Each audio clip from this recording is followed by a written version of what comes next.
this with the Messianic age, where divine knowledge and prophecy are restored globally. Psalms 22, the suffering servant. Though written by David, much of the psalm describes a person being mocked, pierced, and surrounded by enemies. The obvious immediate fulfillment is David's own suffering during times of his persecution. The future fulfillment, or the dual fulfillment, is that Jewish and Christian interpretations see layers pointing to Israel's serving or the Messiah's redemptive pain. Clearly a dual fulfillment prophecy. And then the fourth example is the very topic at hand, Deuteronomy 28, curses of the covenant. Many of these curses were fulfilled immediately in the Babylonian exile, the Assyrian invasions, or Roman destruction. But later again, as in the transatlantic slave trade, exile and dispersions experienced by later Israelite descendants. This shows the pattern of prophetic cycles, repetition of punishment when covenant is broken or where greatness is repeated, such as David and the Messiah. Duly note this, everyone. This is paramount and key. These are a list of ancient rabbinic sources that all agree that Deuteronomy 28:68 specifically points towards a dual fulfillment, it having elements that were fulfilled at the 1st and 2nd century Common Era, and it having elements that yet remain unfulfilled in the lifetime of these men. And as you can see, their years span. So you have Rabbi Samson Raphael Hirsch, the Ramban, Rabbi Moshe ben Nachman, Seferno, Rabbi Ovadia ben Yaakov, and you also have a person known as the Malbim, Rabbi Meir Lebush ben Yechiel Michael. These four rabbinic sources all agree in what's called dual fulfillment, but more specifically, Deuteronomy 28:68. In all of their writings, they all agree that this specific verse has a dual fulfillment. So when Ryan tries to stop Hebrew Israelites from saying that this has a fulfillment that is relative to the transatlantic slave trade, he's wrong. Here we go.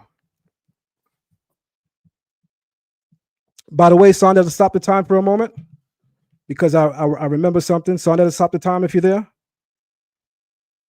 I'm here. Your time is 5:47. You got 5 minutes and 47 seconds, brother. Left. Yes. All right, thank you. Because I remember previously when we debated, you would sound off an alarm to let us know. That's why I had to stop. Yes, I got that ready. If you want, yes, please, yes, please. You will hear the horn. Thank you. That's gonna help me. You'll hear that, brother.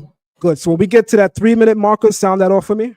Oh, all right. You wanted at 3 minutes. At 3 minutes, because we already at 5 and change now, so I'm good. Got you. You got 5 minutes and 47 seconds, Thank brother. you so much. Thank you so much. Time resumed. All right. So here we go. Time is on. So I've already framed the argument that in order to understand this, we must understand that the most relative scholarship towards the Bible is going to be rabbinic and messianic sources. Whether or not I agree with Christianity, they are regarded as being authoritative sources in interpreting the Bible. Also, rabbinic sources are regarded as authoritative sources in interpreting the Bible. And of course, us as contemporary leaders and teachers, we are also contemporary and authoritative sources. So I'm incorporating a mix of all of them. The first thing that I'm framing is that we must understand that Egypt has both a physical and geographic location, but it also in the Bible is used symbolically. Also, in its etymology, you can see that the etymology of the biblical word denotes bondage. And here we go. After the fall of Jerusalem, many Israelites fled into Africa, where they later were kidnapped, sold, and shipped to the Americas. Now, where's our proof of Israelites coming into Africa? The 70 AD exile and the dispersion of Israelites into Africa. After the destruction of Jerusalem in 70 AD by the Romans, many Jews fled southward to escape persecution and enslavement. These refugees traveled to the Sinai Peninsula into Egypt, and from there migrated further into North Africa, eventually dispersing throughout Central and West Africa. This exodus fulfilled the prophetic words of Deuteronomy 28, which foretold that Israel would return to Egypt in ships and be sold into slavery, yet no man shall buy or redeem you, symbolizing total rejection and degradation. In West Africa, these Israelites, these Israelite exiles established thriving communities, maintaining traditions of circumcision, Sabbath keeping, dietary laws, and even Hebrew names. Over centuries, they became embedded in cultures that would later be targeted during the transatlantic slave trade. Many of those kidnapped and sold into slavery came from regions with clear Judaic cultural markers, including the Igbo of Nigeria, known for traditions like circumcision on the 8th day, Levitical purity laws, and claim descent from the tribes of Israel. The Ashanti of Ghana practice laws of inheritance and purification, echoing Torah commands. The Lemba of Sierra Leone maintain oral traditions of being descendants of ancient Israelites. The Beta Israel of Ethiopia preserve Torah, kosher laws, and sacred Hebrew texts for centuries. The Yoruba held beliefs in a singular, all-powerful creator and practiced naming customs linked to Hebrew roots. Historical and rabbinical sources that show and prove that Jews and Israelites after 70 AD made their way into North, West, and Central Africa. Beginning with Eldad Hadanite, the 9th century, a legendary Jewish traveler from East Africa. Eldad claimed descent from the tribe of Dan and reported that lost tribes of Israel lived in parts of East and West Africa, practicing Torah. Thank you. 3 minutes left. Practicing Torah and speaking a form of Hebrew. His writings were accepted and preserved by Jewish communities across North Africa and Europe. The Jews of Bilad al-Sudan, the land of the blacks. Arabic and Islamic sources from the 10th to the 16th centuries, including Ibn Khaldun, documented Jewish communities living in West Africa, particularly in the regions of Mali, Timbuktu, Songhai, Nigeria, and Ghana. These Jews, often referred to as the Jews of Bilad al-Sudan, the land of the blacks, maintained their identity until Islamic pressure and enslavement fractured their visibility. The Vilna Gaon, a European rabbi in the 18th century, wrote a letter addressed to the lost tribes of Israel, acknowledging that they had been seen and located in Africa, particularly in the regions of Sahara and West Africa. His references validated earlier claims about Israelite presence on the African continent. This is known as the Vilna Gaon's letter to the 10 lost tribes, specifically tribes in West Africa. The Babylonian Talmud, Tractate Sanhedrin 94a, says, "To where did Sennacherib exile the 10 tribes?" The rabbinic affirmation places Israelite populations deep within the African continent over 700 years before the Roman exile. Historical and rabbinical sources agreeing that after 70 AD, thousands of Jews fled into Africa. Flavius Josephus, St. Jerome, Moses ben Isaac of London, Rabbi Ovadia ben Abraham, Rabbi Abraham ibn Ezra, Rabbi David ben Solomon. Sources confirm the dispersal. The Jews of Bilal al-Sudan, Eldad the Danite, the Vilna Gaon's letter to the 10 lost tribes. Flavius Josephus, in the Jewish War, Josephus records 97,000 Jews were captured after the Roman conquest of Jerusalem, many of whom were sent into Egypt and surrounding provinces as slaves. Although ship transport is not detailed, maritime transport was standard Roman practice, aligning with the prophetic image in Deuteronomy 28:68. Rudolph R. Windsor and From Babylon to Timbuktu, Joseph J. Williams, Hebrew Isms of West Africa, several sources. African Israelite tribes of Judaic identity, I named all of them. The migration of Israel to Africa and the transatlantic slave trade, historical sources that support it, Eldad the Danite, the Jews of Bilal al-Sudan, the Vilna Gaon's letter to the 10 lost tribes, the Babylonian Talmud, St. Jerome, Flavius Josephus, Moses ben Isaac of London. I mean, I've literally named over 12 sources that agree that Israelites fled into Africa after 70 AD, the greater majority of them. I'm going to yield my time here, Sonetta.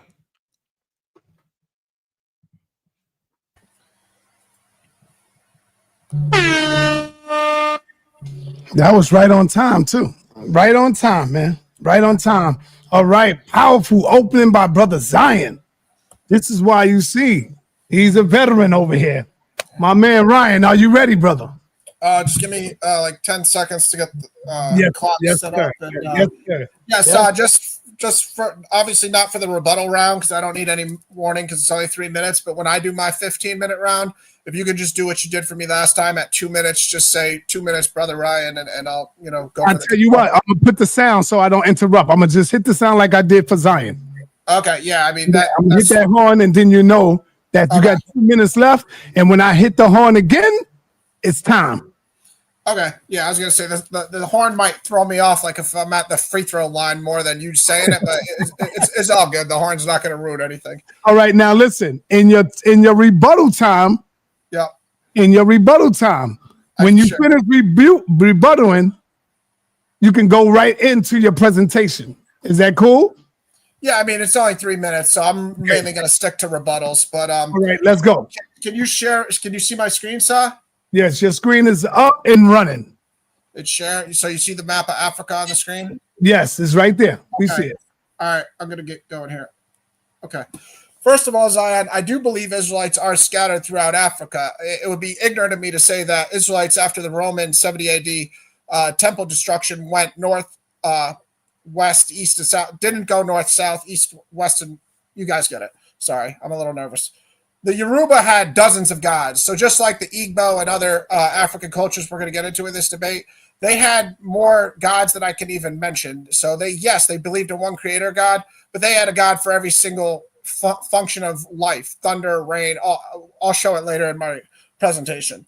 Next, this is a map of Angola. I didn't hear you mention Angola within where Israelites were scattered, Zion. Approximately 6 million people, or 45% of the enslaved Africans, came from Angola. So I was actually wondering why Angola wasn't part of where the Israelites are, because that's literally almost half of the entire African slave trade. Next, I'll say that rabbis, and I don't like to say rabbi because we're only supposed to call Jesus rabbi, so I'll say famous Jewish teachers. Yes, they're credible Bible sources, but they're far from the authority over the scriptures when they don't even understand that the Messiah came, which is the most fundamental thing in the Bible to understand when the Messiah came. And Jesus himself proved that there were many false Jewish teachers at the time who were brilliant, but yet they missed the scriptures. So God revealed these things to little children, but kept them from the wise.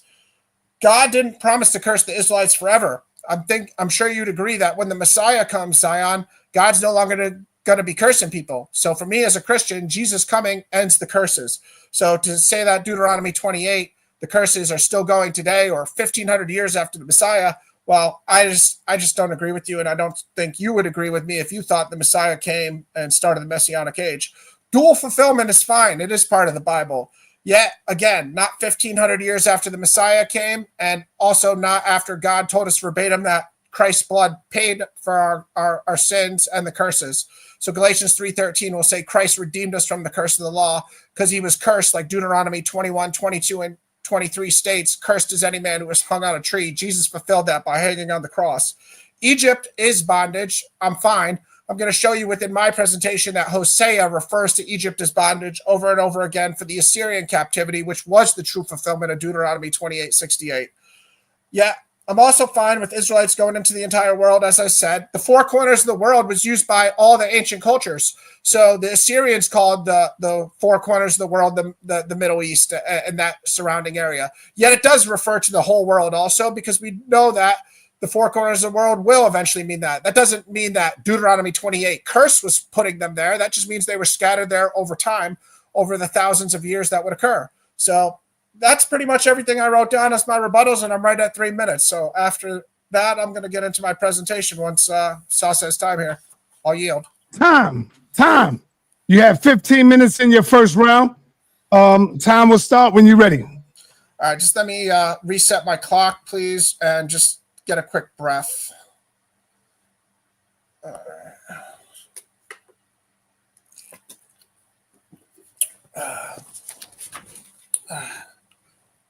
All right, hold on.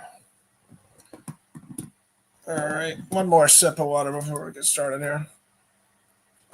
For any reason, Ryan, if you need me to stop your time, let me know. You got to tell me. Okay, thank you, Sam. I'm going to get started now. All right, foremost, this is the most important thing that people need to realize. God cursed Israel when they sinned and rebelled against God, so the curses were a direct result of the Israelites' behavior. Then God had a plan to restore the Israelites, which was sending the Messiah. That's how you gather the Israelites, and that's when the curses are over with, when God sends his Messiah.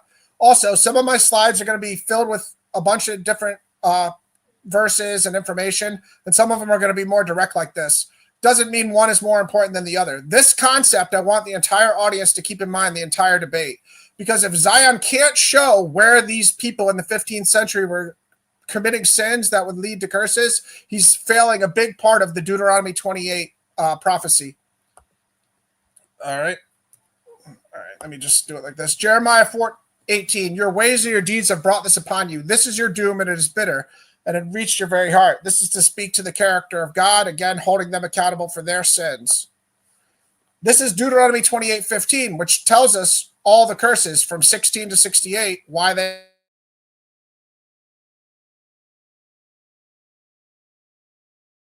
All right, Ryan, you stopped. I stopped your time. You're at 13 minutes and 53 seconds. You might have to go out and come back in. Your presentation stopped. Ryan, call him Ryan. All right, let me kick him out. That way he'll know he's out and he'll come back in. He's at 13 minutes and 53 seconds. He will be back in, y'all. Just be patient. And super violate that Cash App button, man. I don't see my people in the Cash App. Where you at, Captain? My Cash App is right there, Captain. I got Captain in the building. My supporters. Cosmon Cal. I ain't never seen nothing from Cosmon Cal. I'm calling y'all out, man. Where y'all at? Where you at, Neftali? Super violate that Cash App button so we can support these great debates, man. I got Tazoriak coming up next. I got somebody for the captain. The champ. Captain is in the building. All right, Ryan is back. All right, Ryan, you got 13 minutes and 53 seconds. Yeah, obviously that's nothing I can control. Thank you for stopping my time, Si. Right. I'm sorry about that. I'm waiting on you to put your slides back up. Okay, sure. All right, let me get entire screen. Here we go. Yeah, as soon as you went out, I stopped it, so you ain't really lose nothing at all. I'm watching. Yeah, I appreciate that. Thank you. All right, your time is up. I mean, your screen is up. Let me know when you're ready. You had 13 minutes and 53 seconds. All right, right when I start talking, just go ahead and start it.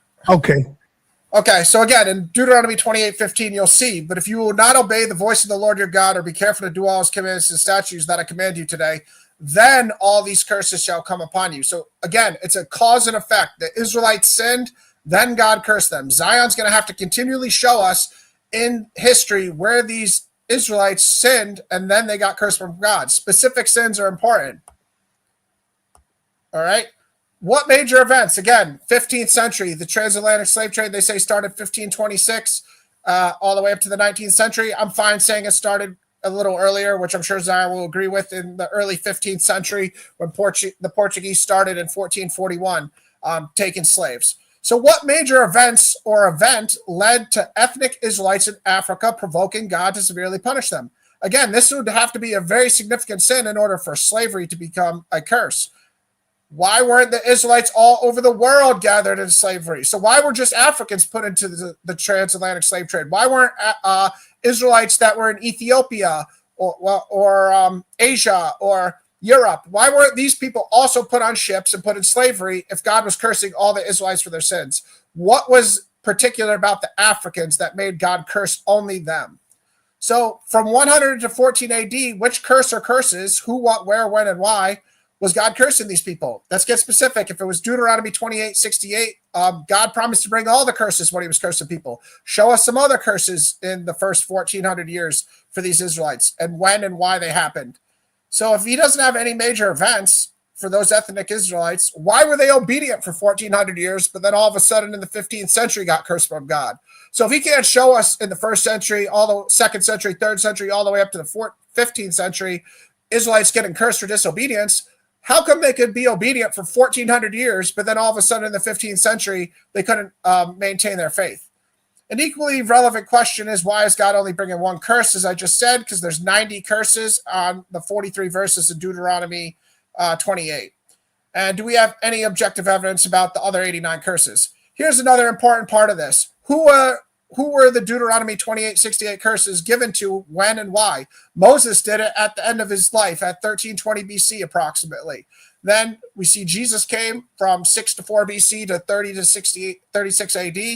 And then apparently no curses were recorded for 1,400 years until the transatlantic slave trade. That's the theory, the thesis that Zion and other self-proclaimed Hebrew Israelites are telling us is, yeah, God waited 1,400 years, and then all of a sudden he decided to do one of the worst curses you could possibly do.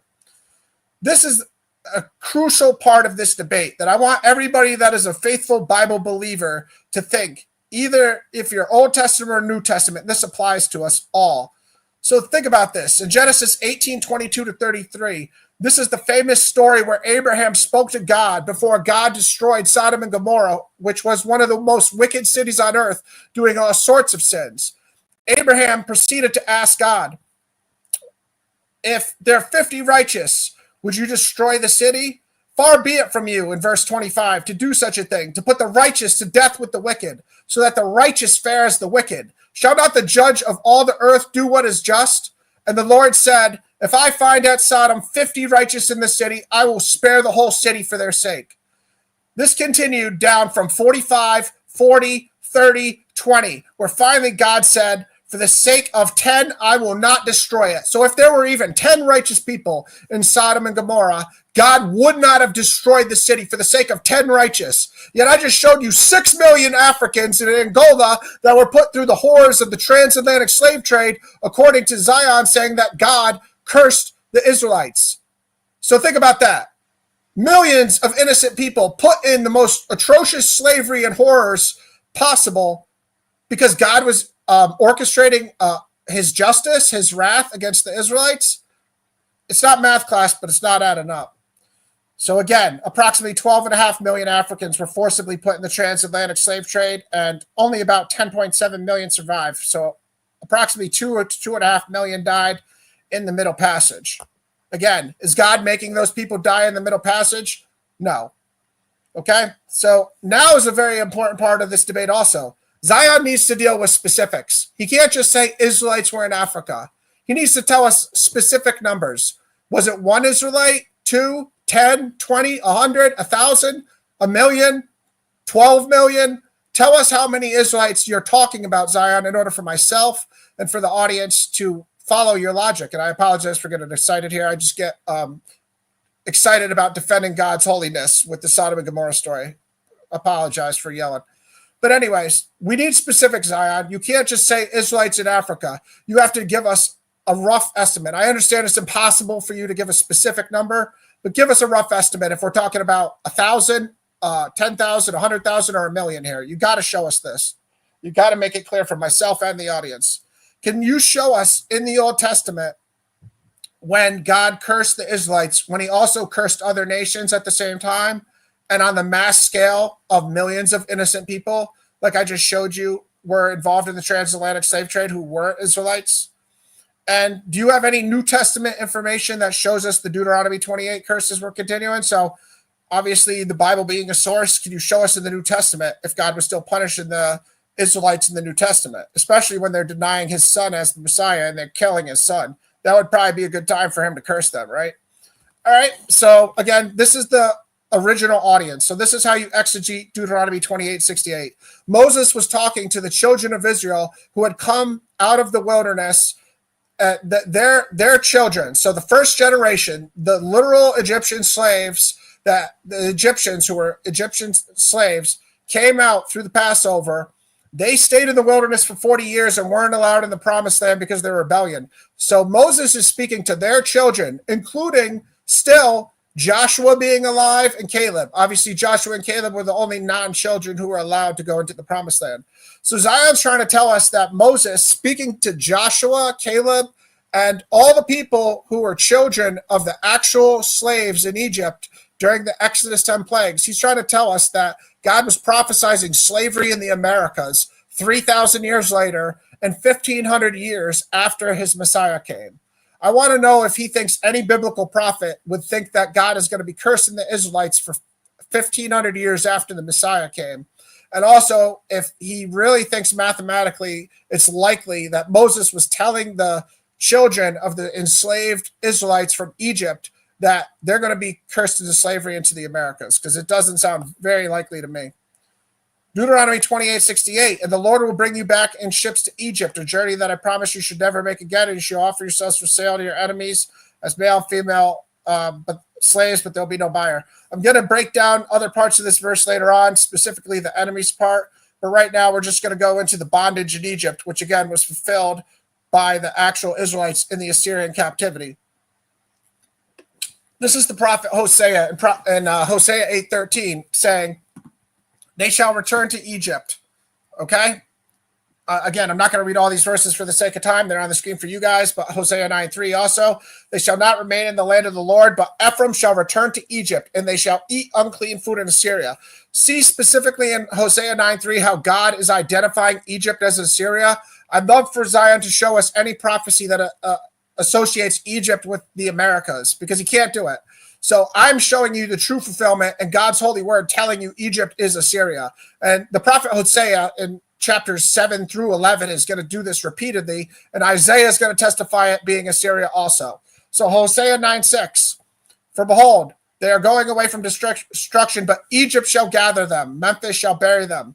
2 Ezra 13:40, the Apocrypha, also another witness here. Those are the 10 tribes which were carried away prisoners out of their own land in the time of Hosea the king, who Salmanaser, king of Assyria, led away captive. He carried them over the waters, and so they came into another land. 2 Ezra 13:40 is verbatim telling you the northern tribe went over the Euphrates River and the Tigris River and other waterways within Assyria, because there's tons of tributaries for both of those massive rivers. So 2 Ezra 13:43 to 44 testifies that they went over the waters in boats, because it's telling you that God had to stop the flow with a miracle to return them. So if he had to stop the flow like the Red Sea or the Jordan River with a miracle, and Isaiah's going to testify to this too, how did they get over it the first time? Clearly it was boats. The only other way is a bridge, and they didn't have millions of bridges in Assyria to transfer all the plunder, slavery, and cattle. Now, here's the testimony of 2 Kings 17:3 to 7, saying the same thing that 2 Ezra 13:40 just said. So if you don't like the Apocrypha, well, here's the book of Kings, 2 Kings 17:3 to 7. The same king of Assyria, Shalmaneser, during the time of the northern kingdom king Hoshea. For 3 years, he besieged the city. Again, one of the major curses of Deuteronomy 28 are besieging the city. You see the Assyrians besieging the city, fulfilling this. He carried the Israelites away to Assyria and placed them in the Halah and on the Habor.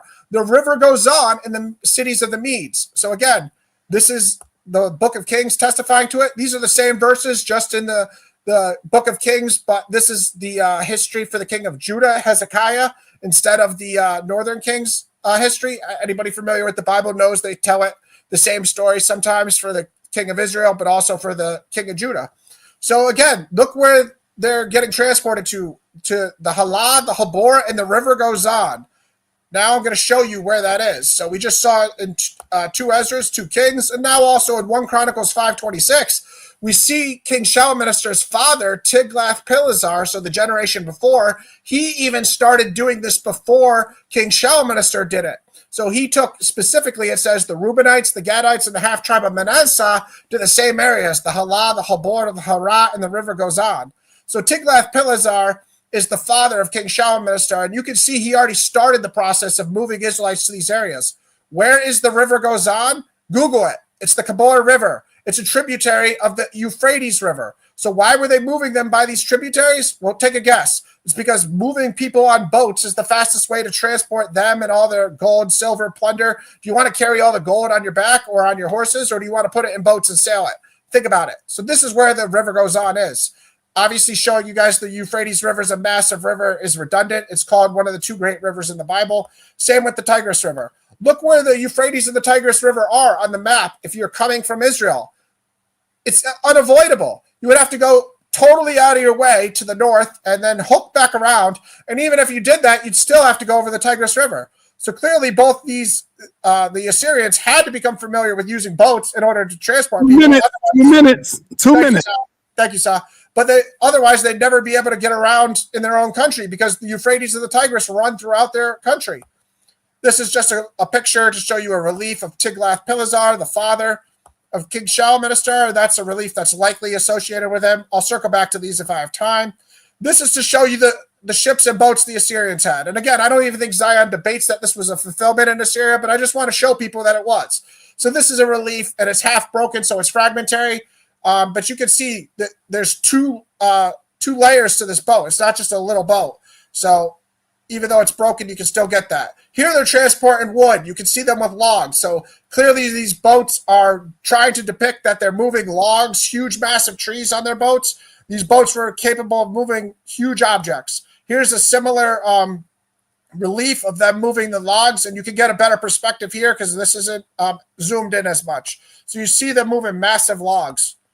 Here they are with slaves on a boat. So this is a relief of a soldier in the Metropolitan Museum of Art. This is the Assyrians with a slave, and you see the symbolism of the art, but also them just transporting slaves, which they did with the Israelites. Here's another boat, just to make it redundant that they have boats, which is clear. And here's them besieging the city in a relief. So you see that they fulfilled other aspects of Deuteronomy 28, not just Deuteronomy 28:68.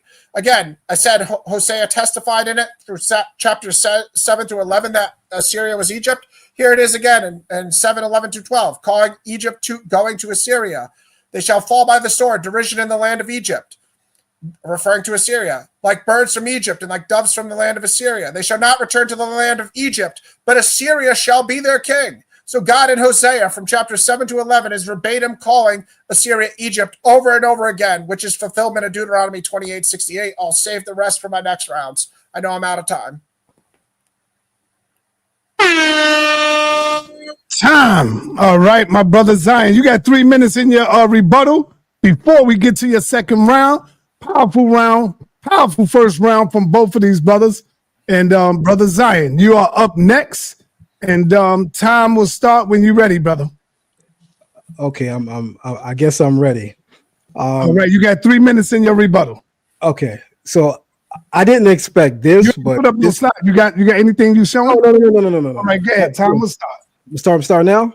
Yes. Okay. I definitely didn't expect this. I expected that if he was going to have a presentation, that he would have sources that verify him. Even other biblical scholars that agree with his position, he cited none.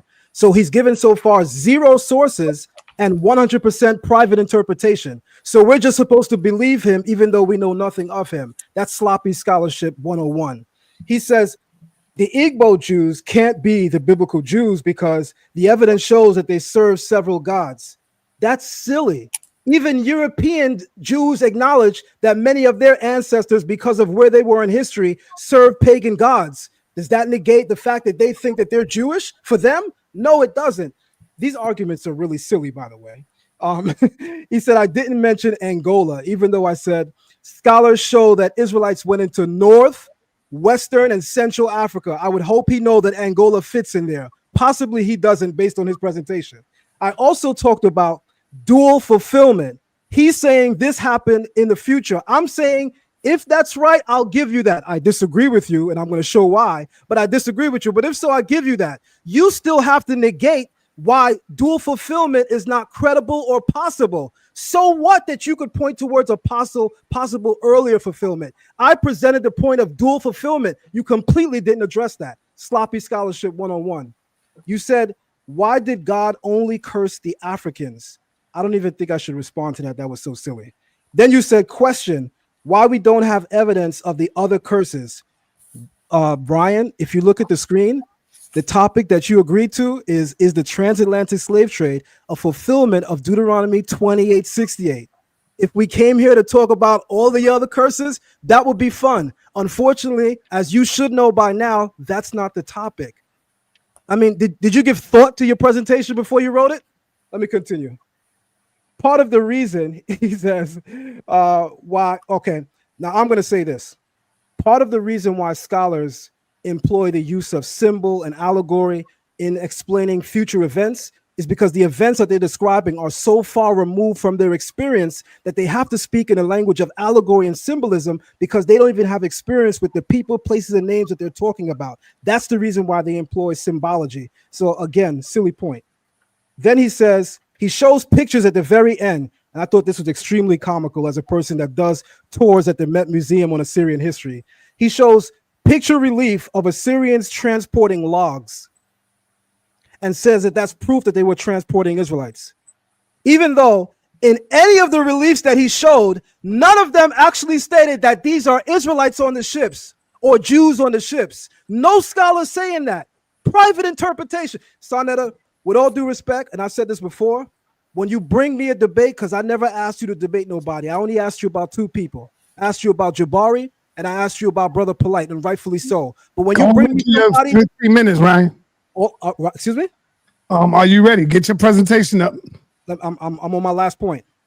This is the last point I'm making, and then I'm going to go into the presentation. So on my last point, I'm saying you got to bring me somebody better. Zero sources, private interpretation. Dude shows a relief of Assyrians transporting wood and logs. Is this Final Destination or actual debate? Time, brother. Let's move it. You got 15 minutes in your second round. Zion, time will start when you're ready, brother. Okay, I'm going to go to my share screen. This is amazing. I thought I was going to have to fight a little bit. My screen is up, son. Let me know when you're ready. Yes, I see it. Your screen is up. Everybody can see it. Time will start when you're ready. All right. And I'm going to let you know when you got 3 minutes left with the horn. Thank you so much. And the second horn will be time up. Okay. So from a biblical and Hebraic perspective, many within the Hebrew... Stop my time, Sonetta. All right, go ahead. You said something while I was speaking. I'm not sure. No, I said time start when you started talking. Okay, my apologies. Right, I erased that. You right back to 15 minutes. Time starts now. Thank you, sir. From a biblical and Hebraic perspective, many within the Hebrew Israelite tradition interpret Deuteronomy 68 as prophetically pointed to the transatlantic slave trade. Let's examine this view carefully, focusing on the Hebrew language, the context of the verse. And the Lord shall bring you back into Egypt in ships by the way of I said to thee, you shall no more see it again. And there you shall sell yourself unto your enemies. Bring you back into...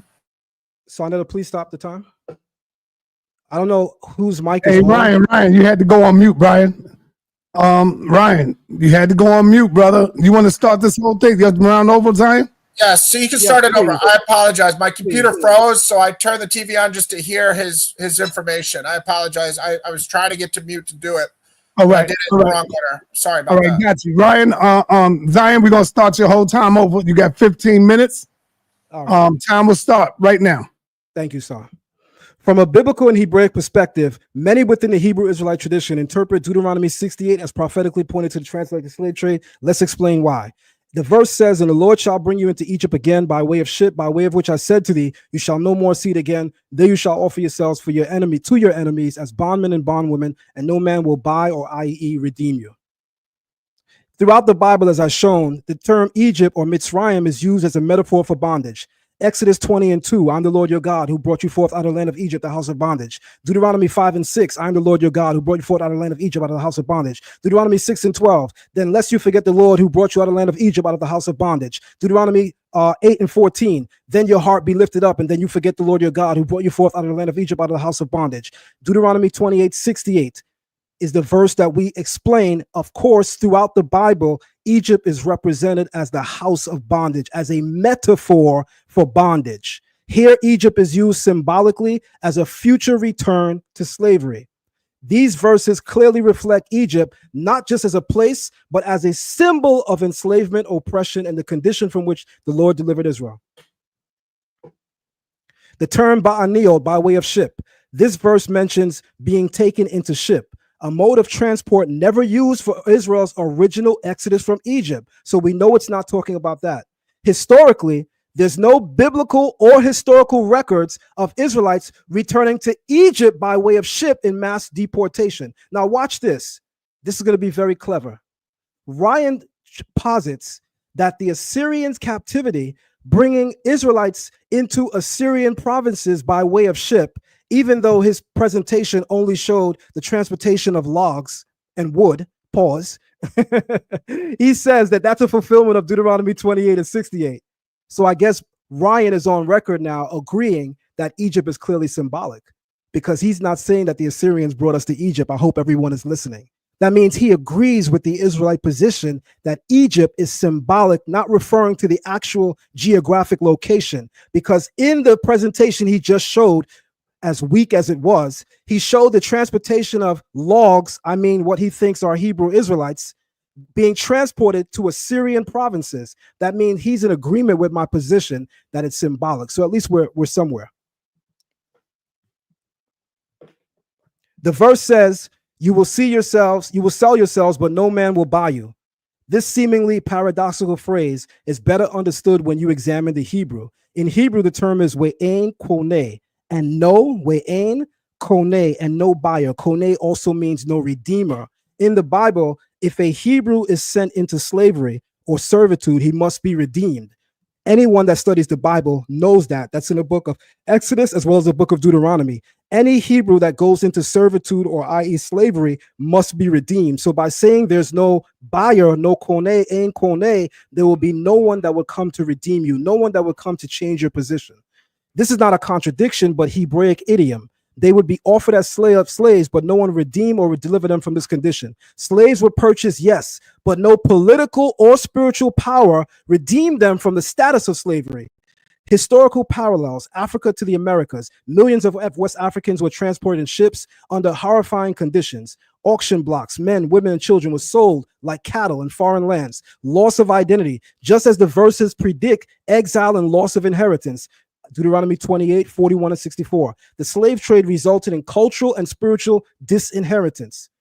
By the way, if he posits that the fulfillment is in the Assyrian, we were not stripped of our identity in the Assyrian captivity. Deuteronomy 28 describes us being stripped of our language, our culture, our religion. We were still serving our God in the Assyrian captivity. So that means what he posits as the fulfillment of it doesn't capture the essential tenets of what Deuteronomy 28 is describing. But let me move on. Hebrew grammarian and etymologist Rabbi Samson Raphael Hirsch, he says in his commentary to Deuteronomy 28:68, and by the way, all I come with is sources, so everybody pay attention. Though mainstream Jewish commentators like Rashi and the Rambam applied this verse, the 68th verse of Deuteronomy 28, to Roman or Babylonian exile, Rabbi Samson Raphael Hirsch, a 19th century Torah giant among Europeans, says, this will not be from the land of Israel, commenting on Deuteronomy 28:68. This will be, but from distant lands where Israel had already been scattered. So Rabbi Raphael Shimshon Hirsch says, Deuteronomy 28:68 is not a fulfillment of us going from Israel to Egypt by way of ships, but us going into captivity by way of ship from lands we had already been exiled and scattered. That fits perfectly within the Hebrew narrative, that the ships that were brought to West Africa brought us to the America. The parts of West Africa that we were in at that time in history were regions that we had already long been exiled and scattered to. This commentator clearly states that it is from regions that we had been exiled and long scattered that this would take place, not from Israel to anywhere else, but from the lands that we had already been scattered. That's key. Rabbi Hirsch's view on Deuteronomy 28:68, the Roman fulfillment, this verse was fulfilled when the Jews were taken to Rome. Transatlantic slave trade fulfillment, this verse was fulfilled when the Jews were taken by ship to the Americas as slaves. Rabbi Samson Raphael Hirsch argues against the Roman fulfillment, and he argues for a future date. Mind you, he lives in the 18th century, and he says that it still hadn't been fulfilled. By the way, Ryan, I'd love to see you come with any sources to substantiate the views that you're saying, because so far all we're hearing is private interpretation. Rabbi Ovadia Sforno, in his commentary on Deuteronomy 28:68, provides a nuanced and symbolic interpretation. While he does not explicitly call it a metaphor, his wording clearly leans towards a non-literal understanding, emphasizing shame. He says in his commentary on Deuteronomy 28:68, this does not mean that they would be actually sold in Egypt, but rather they will return to that condition of bondage, yet in such a manner that even offer to sell themselves as slaves and will be rejected. He goes on to say, the road back to Egypt will be unlike the one you left during the Exodus. This journey itself is a reversal of redemption. What this means, Sforno emphasizes that this return to Egypt is not primarily geographic, but a return to the condition of Egypt, namely slavery. So aren't Hebrew Israelites saying the same thing? But let me guess, when a European says it, he's right. But when Hebrew Israelites saying it, we're identity thieves. I get it. Egypt as a metaphor. Rabbi Sforno, just quoted him. Moving on. The Ramban, Rabbi Moshe ben Nachman, this medieval sage, known as the Ramban, provides a profound commentary on Deuteronomy 28, the chapter outlining the blessings and severe curses tied to Israel's covenant with the Lord. In his analysis of verses 62 through 68, the Ramban makes a striking observation. Listen to this, Ryan. Many of the curses listed were not fulfilled during the first or second temple eras. That clearly would refer to the Assyrian exile, right, Ryan? Because the Assyrian exile is before the second temple period. But scholars are on record saying many of the curses listed in Deuteronomy 28 were not fulfilled during the first or second temple eras. Ryan, you signed up for the wrong debate. Next time, I need you to put a little bit more respect on my name. Do a little bit more research before you call me out. The Ramban. For many of the things stated here did not occur to us in the first or second temple periods, but we know them to have occurred in this current exile. The Rambam lives in the 12th century. And he says many of the fulfillments are still being fulfilled by his era, the 12th century AD. Sources. I got one for you. You guys might like him. We know him as Rabbi Harry Rosenberg. Rabbi Harry Rosenberg, whether you like him or not, he's a source. A modern Jewish scholar and teacher who is also the founder of the Lost Tribes Initiative has openly affirmed that Deuteronomy 28:68 may find its clearest literal fulfillment in the transatlantic slave trade. Is this an Israelite saying this? Rather than in any earlier exiles, his approach has helped bridge traditional Jewish learning with the lived experiences and oral histories of African-descended communities who identify as Hebrew Israelites. Rabbi Harry Rosenberg's view on Deuteronomy 28:68, he says, the verse says you will go back to Egypt in ships. But Harry, somewhat of a scholarly guy, says, but Israel never left in Egypt on ships. So how do you return in that way unless it's describing a different type of exile altogether? Rabbi Harry Rosenberg on his interview and lectures on the Lost Tribe. He points out that the original Exodus was by land, through the desert and sea, not by ship. Therefore, the verse is not describing a return to a geographical location, but to a condition of slavery via a means never previously used. The transatlantic slave trade, with its horrific use of ships to deport millions of African people, many of whom carried Hebrew traditions, matches the literal detail of the verse more closely than any Roman or Babylonian event, and I guess I could now add any Assyrian event, such as transporting logs for the movie Final Destination, Ryan. Interesting theory. Rabbi Harry Rosenberg, to surmise his views, he sees Deuteronomy 28:68 as spiritual and national degradation, not necessarily a geographical location. Excuse me, that's Safirno. The Ramban's views, this section refers to a future time. The curses did not occur to us in first or second temple period. That clearly wipes out the Assyrian fulfillment, Ryan. I think you would want to try for the Roman one. But when you try that, I got a nice bomb for you. But I hope that you draw for it. In fact, Ryan, I dare you. Not the Roman exile, says Samson Raphael Hirsch, but rather a later time after the people of Israel had been scattered all over the world. Now, Rabbi Harry Rosenberg says, this verse mentions being taken into ships, a mode of transport never used for Israel's original exodus from Egypt. Historically, there's no biblical or historical record of Israelites returning to Egypt by ships as seen. And Sonetta, I own this video. I'm closing my time by playing it. Another area in Africa you have something big happening is in Nigeria. You have the Igbo people, or Igbo, pronounced either way. There's 40 million of them. Also Christians, like I spoke about before, how that could happen to the children of Israel very easily. But also a lot of them are now coming out and converting back or adopting the rules of the Torah without all the paganism that they've been practicing for hundreds of years. There's been books written about it from scholars in Nigeria, from scholars from the Jewish people. And where it gets interesting is, in America, there was a slave trade. And a lot of the slaves, a very high percentage of them, came from Western Nigerian ports. And in America today, you see a very large movement of African Americans who say that they're the real chosen people, that they're the children of Israel. They're the Judeans. You know, so what are they just trying to create an identity for themselves because they were slaves, or is there really something here? And the answer is most likely there is something there. And most likely, maybe that they were the original Israelites, and maybe that the Jewish people today who are white Caucasian people came in a little bit later on. We know that some of the greatest sages of the transmission of the Torah were converts from Rome. You have a man named Onkelos who wrote a commentary on the Torah, unprecedented, that we still learn today. He was a convert. Some of the largest pillars on the transmission today were Roman converts. So here we are, we're Caucasian Jewish people. And now you have people in Africa saying that they're the real people of Israel.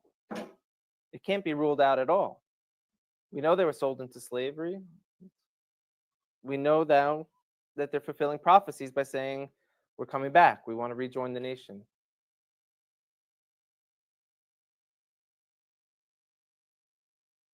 I'm going to stop. How much more time do I have left?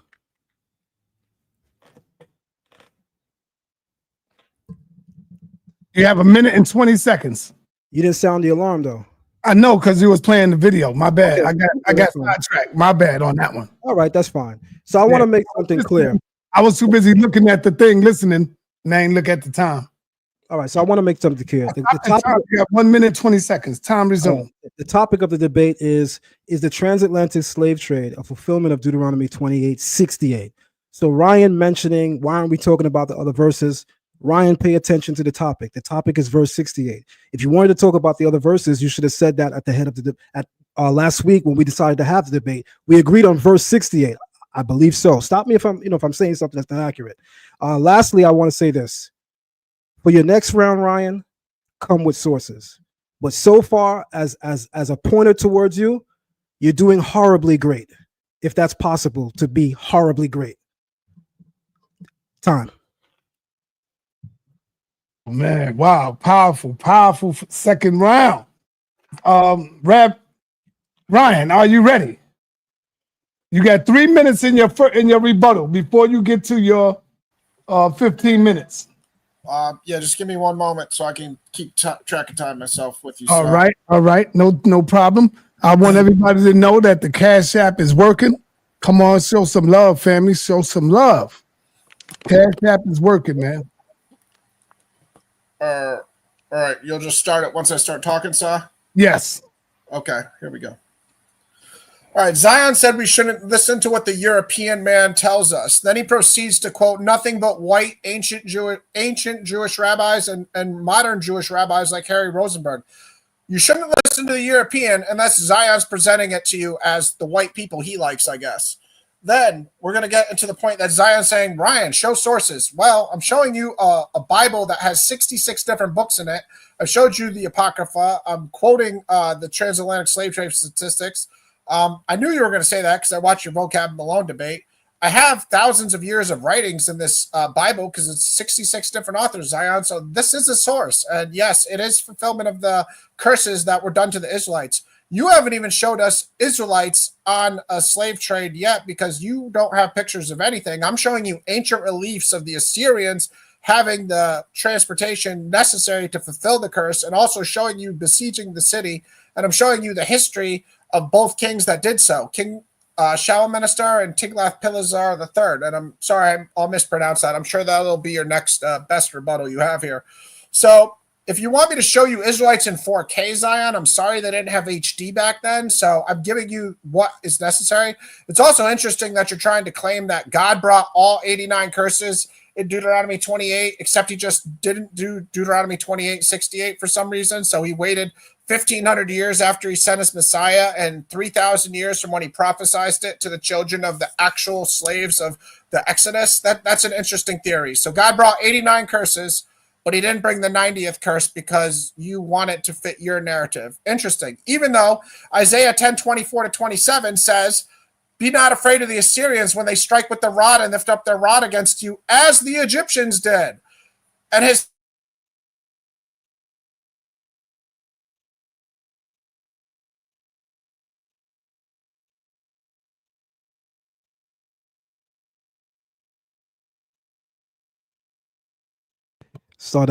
You got to stop getting people on your channel that's working with the Obama phone.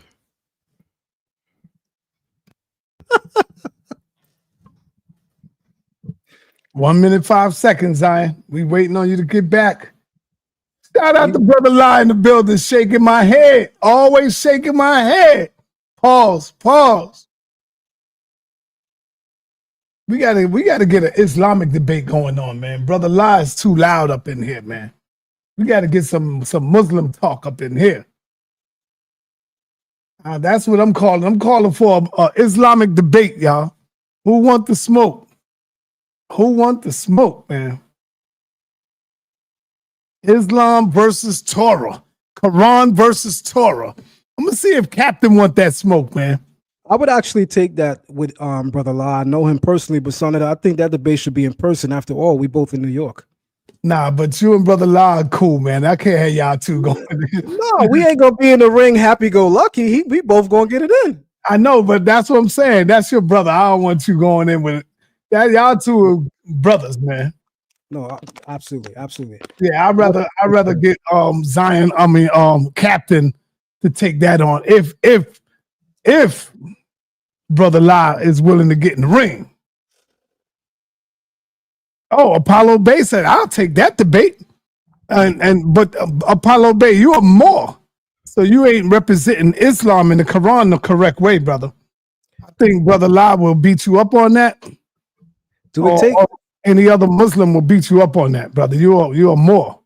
Do it really take that long to try to get a rebuttal response from ChatGPT, Ryan?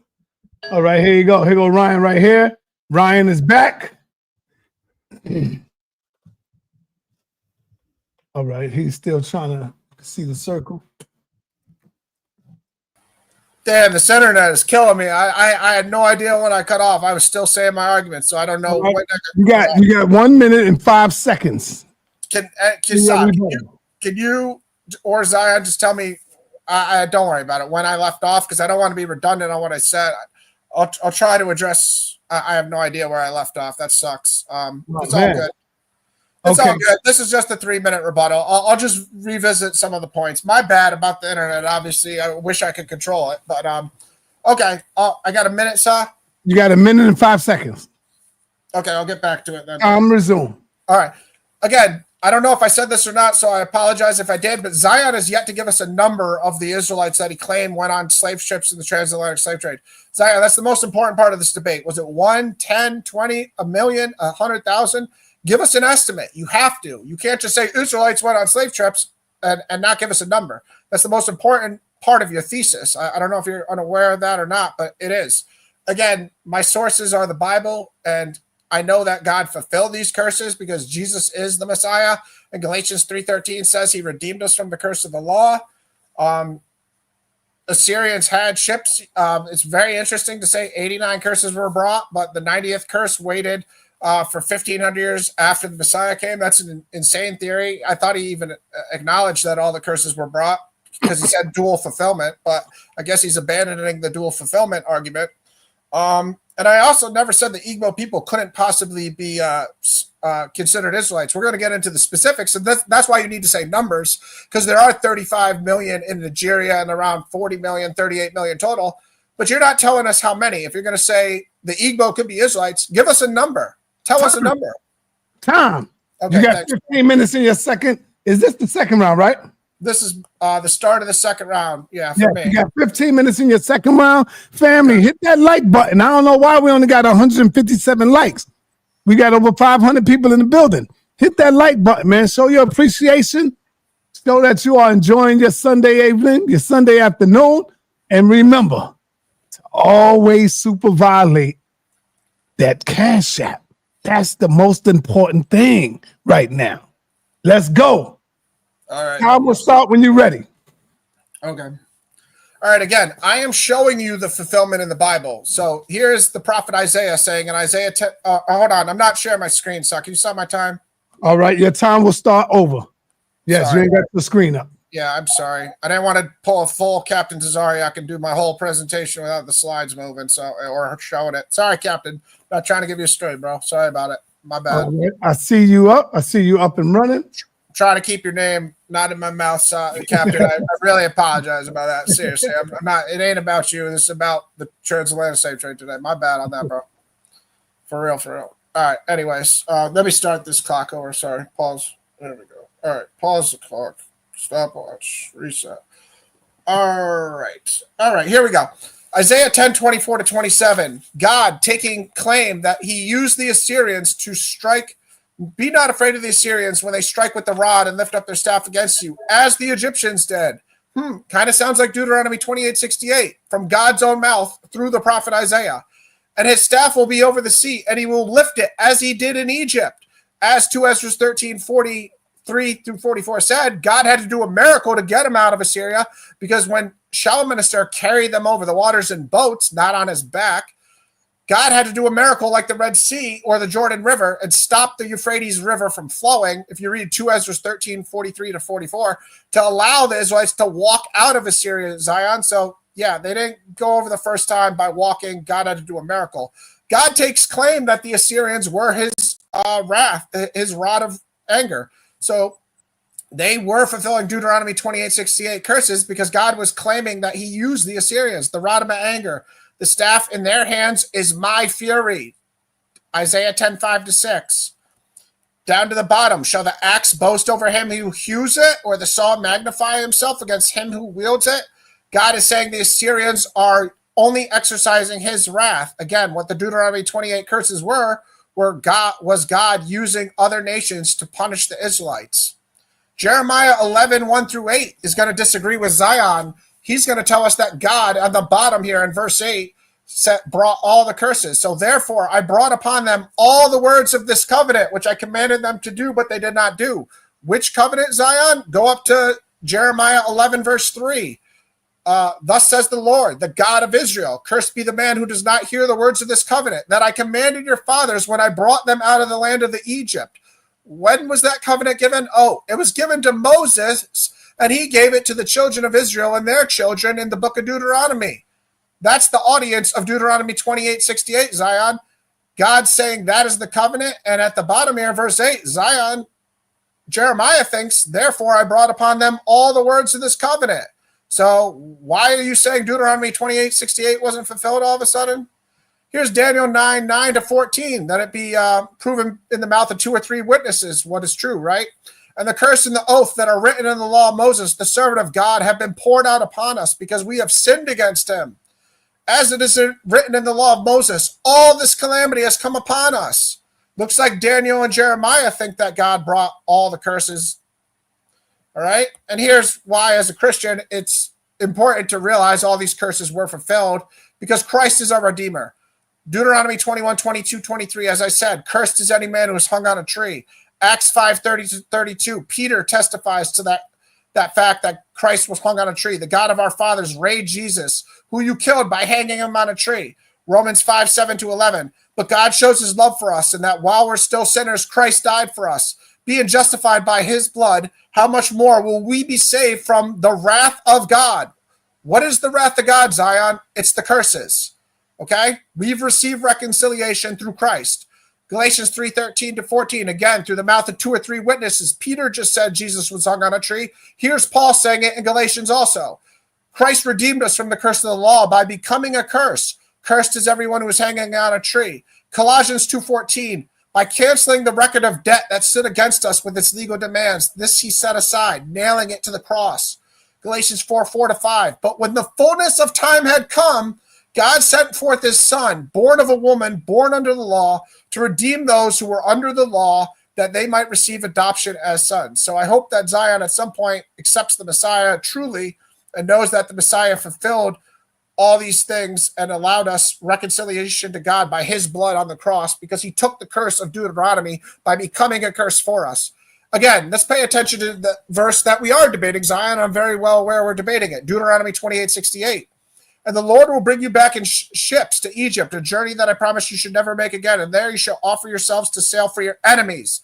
I want Zion to show us what West African nations or what European nations are the enemies of the Israelites. Not everybody in the slave trade, but the Israelites. I think he's going to have a problem because I'm going to quote him right here from a show on his channel when he was talking about the Igbo with Shimon Sabrina Samadi, and I apologize if I mispronounced that. But as you can see, here's the transcript from his show on his YouTube channel from 1907 to 1926. Zion states, I don't believe that the people that came to take us were specifically looking for Israelites. They were looking for slave labor. So Zion, you yourself don't even believe that these nations in the transatlantic slave trade were looking for Israelites. So you're telling us that God, who is somehow doing curses, is doing the most careless, ineffective methodology possible to curse the Israelites by not even making the nations that he's using as the rod of his anger aware who the Israelites are. So these people are just accidentally going to get Israelites in the slave trade, according to your thesis. This is your own quote, and I agree with you. These nations weren't looking for Israelites. You want to know why? Because it's very hard to identify who were Israelites in the 15th century. It's very hard, and these nations weren't looking for Israelites, so we agree on that. These are the actual enemies who did specifically target Israelites according to the Holy Bible. All the prophets testify. God used the Assyrians. God used the Babylonians. Again, that fulfills, I'm mentioning Babylon, because they fulfilled all the other curses of Deuteronomy 28. So it's tied in with the other curses that Assyrians fulfilled. So Zion needs to tell us what nation of the transatlantic slave trade were enemies of the Israelites. Was it Portugal, Great Britain, Denmark, Spain, Uruguay, France, Netherlands? So from 1400 BC to 14 AD, where were these nations enemies? Or did it just automatically start in the 15th century? So they were no enemies. They didn't even know each other existed. But then all of a sudden in the 15th century, they became enemies without any prior history. So define the term enemies for us, Zion. Did the Israelites ever invade Portugal, Great Britain, Denmark, Spain, Uruguay? Can you show us the enemy component here? Did the Israelites ever invade them? What events caused them to be enemies? Or do you agree with your quote and say that these nations weren't actually enemies of Israelites because they weren't even looking for Israelites? So it's kind of hard to be at war with somebody that you don't even know exists. You're just grabbing slave labor. Let's think about that. Who was the leader of the king of Israel when they were enemies? Well, there wasn't any king when they were enemies, obviously, because it was 15th century from your thesis. I can tell you the kings of Israel when they were enemies in the ancient Bible, but you can't tell me kings of Israel when you have your thesis. Why is any country considering them enemies? And was this a religious persecution thing? Because I know you might try to say some Jews are supposedly Israelites. Why are these West African nations Israelites? If not the European nations, of course, we know West African nations sold slaves too. So when did they become nations, enemies with the nation of Israel? What events led to that, Zion? How can the West or Central African nations also be called faithful Israelites if they're selling their brothers into slavery? So if you're saying there are Israelites in these West African countries that ended up selling the slaves, Deuteronomy 15:12-14 tells us, a Hebrew man or a Hebrew woman is sold to you, he shall serve for 6 years. In the 7th year, he shall be let free. You shall furnish him liberally. Leviticus 25:39-40 tells you, you shall not make your brother a slave. So if you're saying that the people in West Africa that were selling the Israelites or the people in the slave trade were Israelites, they're breaking the Torah, and they're clearly not faithful Israelites themselves. So they should be sold into slavery for breaking the Torah. What foreign leader is involved in this transatlantic slave trade? Again, I don't want to be redundant on this point. Some of these are just more questions to break down how this is not true. It's a logical fallacy. I also still, again, in the middle here, want the minimum population to get an idea of what Zion can say constitutes being an enemy. Is it 1 person, 10 people, 100,000, 1 million? I know in his third and final round, he's going to tell us the number of Israelites that went into slavery, at least in a rough estimate, because we're all still waiting. Because if he's going to say you're enemies if only 2 people disagree, I have a problem with that. Okay? You have to constitute a nation of Israel. You have to constitute at minimum scattered Israelites. Tell us what size group and tell us why they're enemies. And did they share the same enemy, or were these nations and scattered people at different times enemies for different reasons? All right. Again, he's not going to show us any of the other curses. He doesn't think that's relevant, but it is, because when God promised to bring the curses of Deuteronomy, he didn't say, I'm only going to bring 1 curse. He promised to bring all the curses on the Israelites for those acts of disobedience. So he thinks that the other curses aren't part of the debate. No, it is part of the logic of the debate, because God's not going to just bring one curse, Zion. He's not going to just curse you in the city and not curse you in the field. He's not going to just bring one curse. So that's why I'm asking for this logical thesis to make sense. It's not because I think we're debating all the other verses. All right? Show us when these curses were fulfilled, and show us when God uses them as instruments of his wrath, as the second to bottom thing here says. Because I just showed you when God claimed that he used the Assyrians as his rod of anger. Show us when God used Britain or Portugal or America as his rod of his anger. Show us in history or in the Bible. It's not going to be in the Bible, so I guess show us in history. These are just some statistics about slave trade when it flourished the most in the 1700s to 1850s. I'll circle back to this when I have more time. The most important statistic was that 6 million people were from Angola, and Zion has yet to show us that there are any slaves in Angola. This is a brief summary of the destinations. Brazil, 45%, British Caribbean, 22%, Spanish America's 13%, French Caribbean, 11%, Dutch America's 4%, North America, 3.8%, and then the Danish Western Europe, 1% and 0.1%. Those are the destinations. Here again is a map of where the people were taken. These are sources. You asked for some sources, so I'm showing you some sources.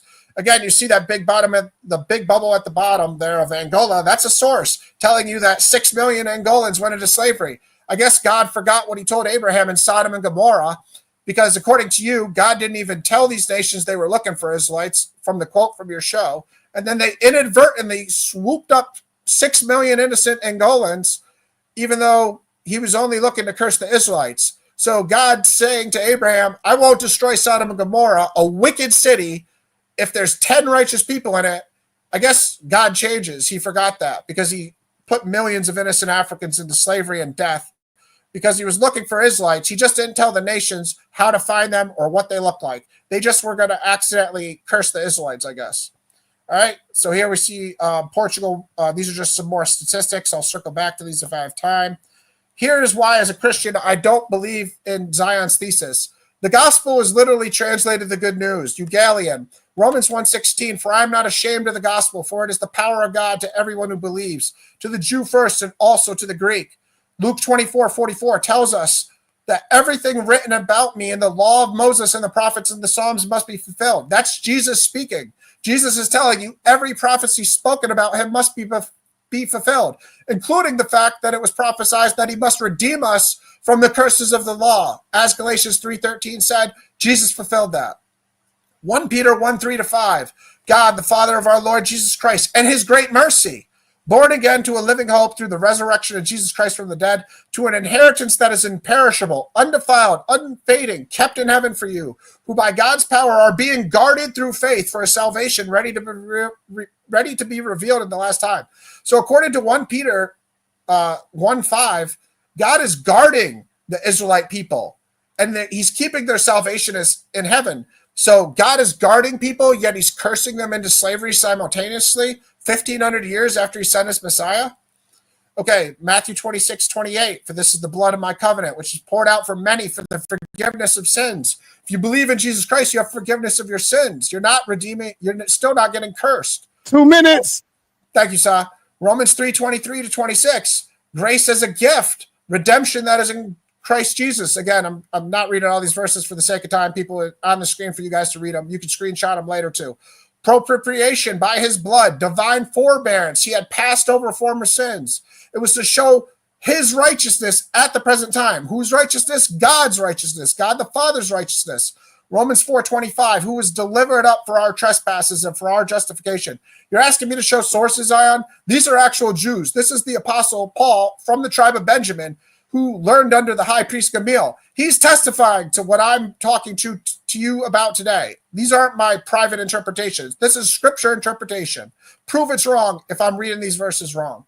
Romans 8:3-4, for God has done what the law, weakened by the flesh, could not do by sending his own son, fulfilling the righteous requirement of the law and allowing us to walk in the Spirit. Again, paraphrasing there, Ephesians 5:2, and walk in love as Christ loved us and gave himself up for us, a fragrant offering and sacrifice to God. So Jesus Christ's death on the cross is a fragrant offering and a sacrifice to God. So God just takes this fragrant offering of his own son's blood, which he had prophesied throughout the entire Bible, and he says, oh, that offering's not good enough. I still got to curse a bunch of people and put them in slavery, 1,500 years after this event, after I sent my own son to die on a cross from crucifixion, which is called crucifixion because it's excruciating, a fragrant offering and sacrifice to God, Ephesians 5:2. That's what Christ did. He gave himself up for you and me, Zion.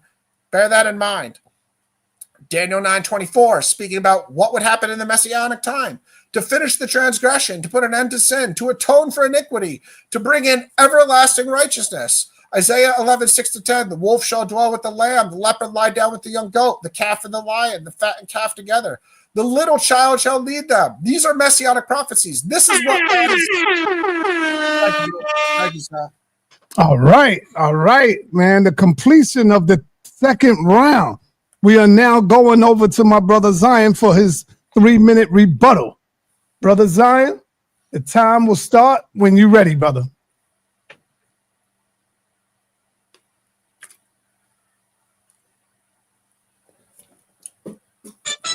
You're on mute, Captain. You're on mute. Damn, I'm getting ready to call you the captain. All right. Let me know when I could go, son. Yes, time to start when you're ready. We can go now. All right, this is sad, man. This is really sad. You ain't got no screen up or nothing. No, I don't need no screen for the rebuttal round. No, this far too easy. I had that plan, but this is far too easy. He says the most important part of the debate is me being able to demonstrate the exact numbers of how many slaves were transported. That's what the debate hangs on.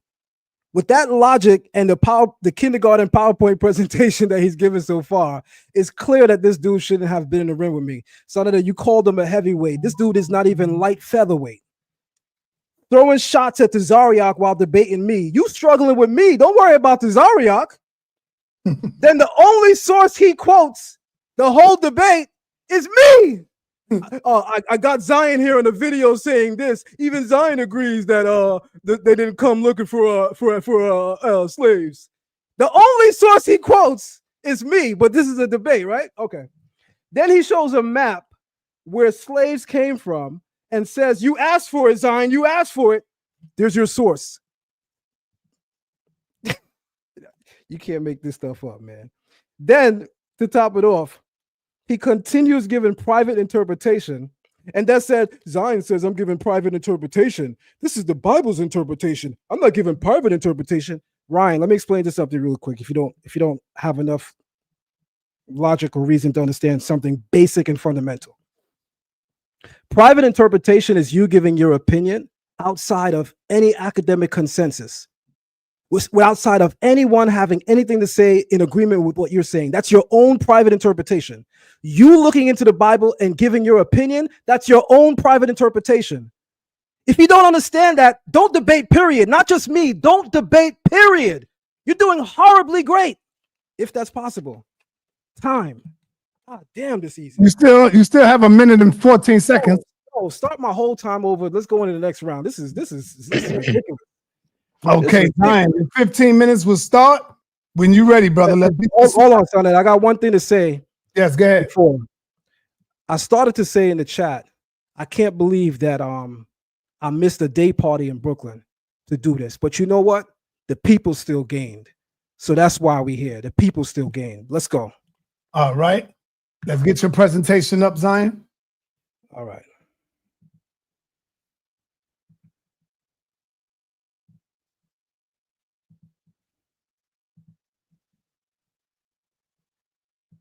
All right, I see it. Your presentation is up. Your PowerPoint is up. Time will start when you're ready, Zion. Okay. He wants to talk about the other curses. So I threw this in there really quick since he wants to talk about some of the other curses. In Deuteronomy 28:50, it describes the nation that the children of Israel will be sent to. It says, "The Lord shall bring a nation against thee from afar, from the end of the earth, as swift as the eagle flies." By the way, the symbols on the image is very telling, right? America and the symbol of an eagle. As swift as the eagle flies, a nation whose language you will not understand. A nation of fierce countenance which shall not regard the person of the old, nor show favor to the young. So let me bring something to our attention right now. One of the reasons why this debate is significant for this day, today marks the 5-year anniversary of the brutal murder of George Floyd, which occurred on May 25th, 2020. Shout out to our deceased and lost ancestor, George Floyd, and the horrific and brutal murder that he had to undergo through the hands of white supremacy in this country. Also, the Tulsa, Oklahoma massacre was also this month, May 31st. That's the Tulsa massacre was a horrific attack in which a white mob sparked by false claims against a black teen destroyed thriving black communities in Greenwood, known as the Black Wall Street. And then in recent news, at the head of May, we have Shiloh Hendricks, who uses a racial slur at a young black boy at a playground in Rochester, Minnesota. She's since raised $700K in support from white supremacists. Judging this debate, I pretty much want to bet who else put their money in on this. I'm sure you guys could use your brains and figure that out. Having said that, this verse spoke to the country we're coming into, having no respect for the elder, George Floyd, and having no respect for the young. Let's continue.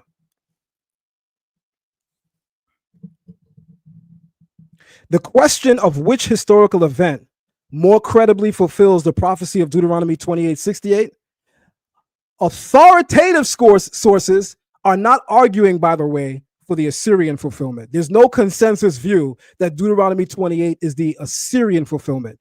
I actually thought that he would come and give the consensus view. And you know what? From a point of scholarship, it's okay to defer away from the consensus view if a person has enough credible information to introduce a new theory.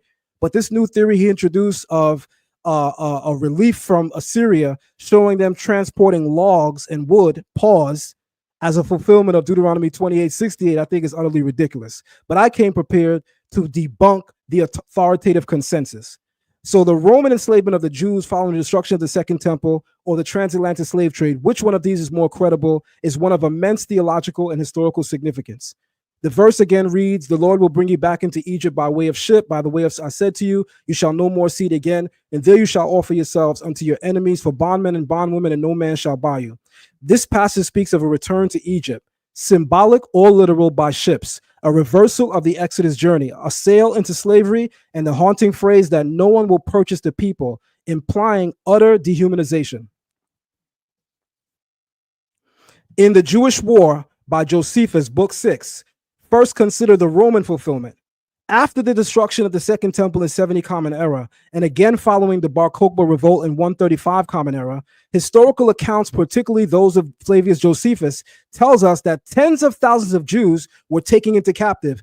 Everyone, please pay attention to this particular slide. It's paramount, it's important, it's key. The consensus among scholarship that disagrees with the transatlantic slave trade as a fulfillment, they posit that this was fulfilled in Rome. And they cite Josephus. They say that Josephus demonstrated that we were sent to Rome by way of ship. I'm not sure if people actually go into Josephus' works, of which I have all of his works. Josephus never mentioned ships. We're going to go into that right now. Some were sent to Rome, others to Egypt, and many were sold into slavery. Josephus specifies the numbers and destinations, but he does not explicitly mention the use of ships. While it is likely, given the geography of Rome, naval capabilities, that captives were transported by sea, that is an inference, not an explicit historical record. Nowhere does Josephus say they were transported by way of ship. He just said that the Romans took them and brought them into Roman provinces. On the other hand, the transatlantic slave trade is uniquely characterized by its reliance on ships. Every aspect of this brutal enterprise depending on maritime transport. Slave ships were meticulously logged, insured, named, and documented. This is an overwhelming volume of direct evidence from European records, port manifests, shipping logs, and first-hand accounts that details the capture and forced movement of millions of Africans by sea. In contrast, the silence of the Roman records on this detail, the transatlantic fulfillment, matches the prophetic language with stunning clarity. So while Josephus does detail the Jewish revolt against Rome and the capture of the Jewish people, including those carried away captive to Roman provinces, he does not specifically mention ships as a mode of transport. He describes the capture and subjugation of individual and groups, but the method of transporting them to different provinces is not explicitly stated as being by sea or ships. Furthermore, the identity of the people must be considered. The Jews of Roman Judea were undeniably Israelites. Their capture, sale, and exile are a matter of historical fact. However, recent scholarship, we're always supposed to be in the updated scholarship, right? Why is Ryan using outdated thinking. I can't even say sources because he didn't present a source. Their capture, sale, and exile are a matter of historical fact. However, recent scholarship, oral traditions, and cultural practices point to a substantial Israelite heritage among the West African peoples, particularly among the Igbo, many of whom were targeted during the transatlantic slave trade. These communities practiced circumcision, observed dietary laws, etc. The theological implications deepen this perspective. The Roman exile was largely regional, primarily affecting Judea and surrounding lands. In contrast, the transatlantic slave trade scattered Israelites across the four corners of the earth: North America, South America, the Caribbean, and beyond. We wound up in the UK, Canada. From there, migrated to other regions, Germany, other parts of Europe, fulfilling broader prophecies in the Torah about exile and diaspora. Furthermore, the trauma of being renamed, losing culture, and Torah knowledge fits the pattern of curses described in Deuteronomy more completely than the Roman example. And I guess I can now add even the Assyrian example. If Ryan's supposed theory of showing a relief of Assyrians transporting wood and logs, we're supposed to believe that's a fulfillment of the transatlantic slave trade. If that's true, it still didn't do what Deuteronomy 28 says with regard to the curses. It did not strip us of our identity. Our people still knew who they were. It did not strip us of our religion or our culture. We were still practicing it. It did not strip us of our language. We were still speaking Hebrew. That means, Ryan, in order for your theory to be correct, then the fulfillment you're speaking of must strip us of all of those elements necessary to completely remove us from our language, our culture, our identity, our God, none of which is seen in the Assyrian fulfillment. This is a joke. This is y'all king? This the guy y'all telling me beat people up in HOK, and this is who y'all brought me? This is y'all king?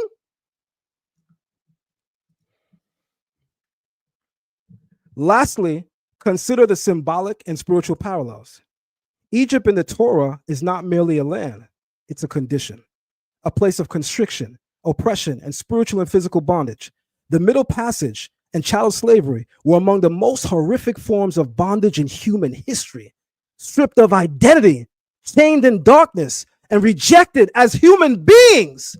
Did the Assyrian transport of logs do that to Israelites, Ryan? The one or two people you showed on 2-3 ships? Those taken in the transatlantic slave trade lived the very curses that Deuteronomy foretold. In conclusion, while Rome's enslavement of the Jews was devastating and certainly fits the aspects of the Deuteronomy curses, it is the transatlantic slave trade that fulfills the specific language of Deuteronomy 68 most completely. It matches the criteria of maritime transport, mass enslavement. Ryan showed two people on a ship led by Assyrians and said, sorry, Zion, that I don't have 4K resolution to show you who they are. The Bible is describing mass deportation, mass enslavement. You showed us two people across from a boat carrying wood. Are you serious? It matches the criteria of maritime transport, mass enslavement, identity erasure, and global dispersion. It fulfills not only the letter of the prophecy, but its spirit, the total alienation, degradation, and exile that the Torah warned would come upon a disobedient Israel. From this perspective, the ships of the Atlantic became more than vessels. They became the tragic proof of prophecy being fulfilled in real time. I'm not sure how many of you follow this guy on Instagram, but I actually know him personally, right? His name is Will Mills. Y'all watch his stunts online. Y'all watch his skits where he says, pack you up, son, pack you up. You know, Ryan, in the spirit of jest, in the spirit of debating, I want to say something to you as a closing afterthought.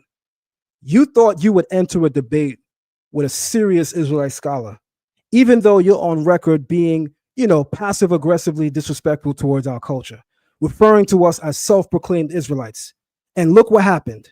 Look what actually happened when the debate was said and done. Looks like them Israelites done packed you all the way up, son. Pack you up and get the out of here. Time.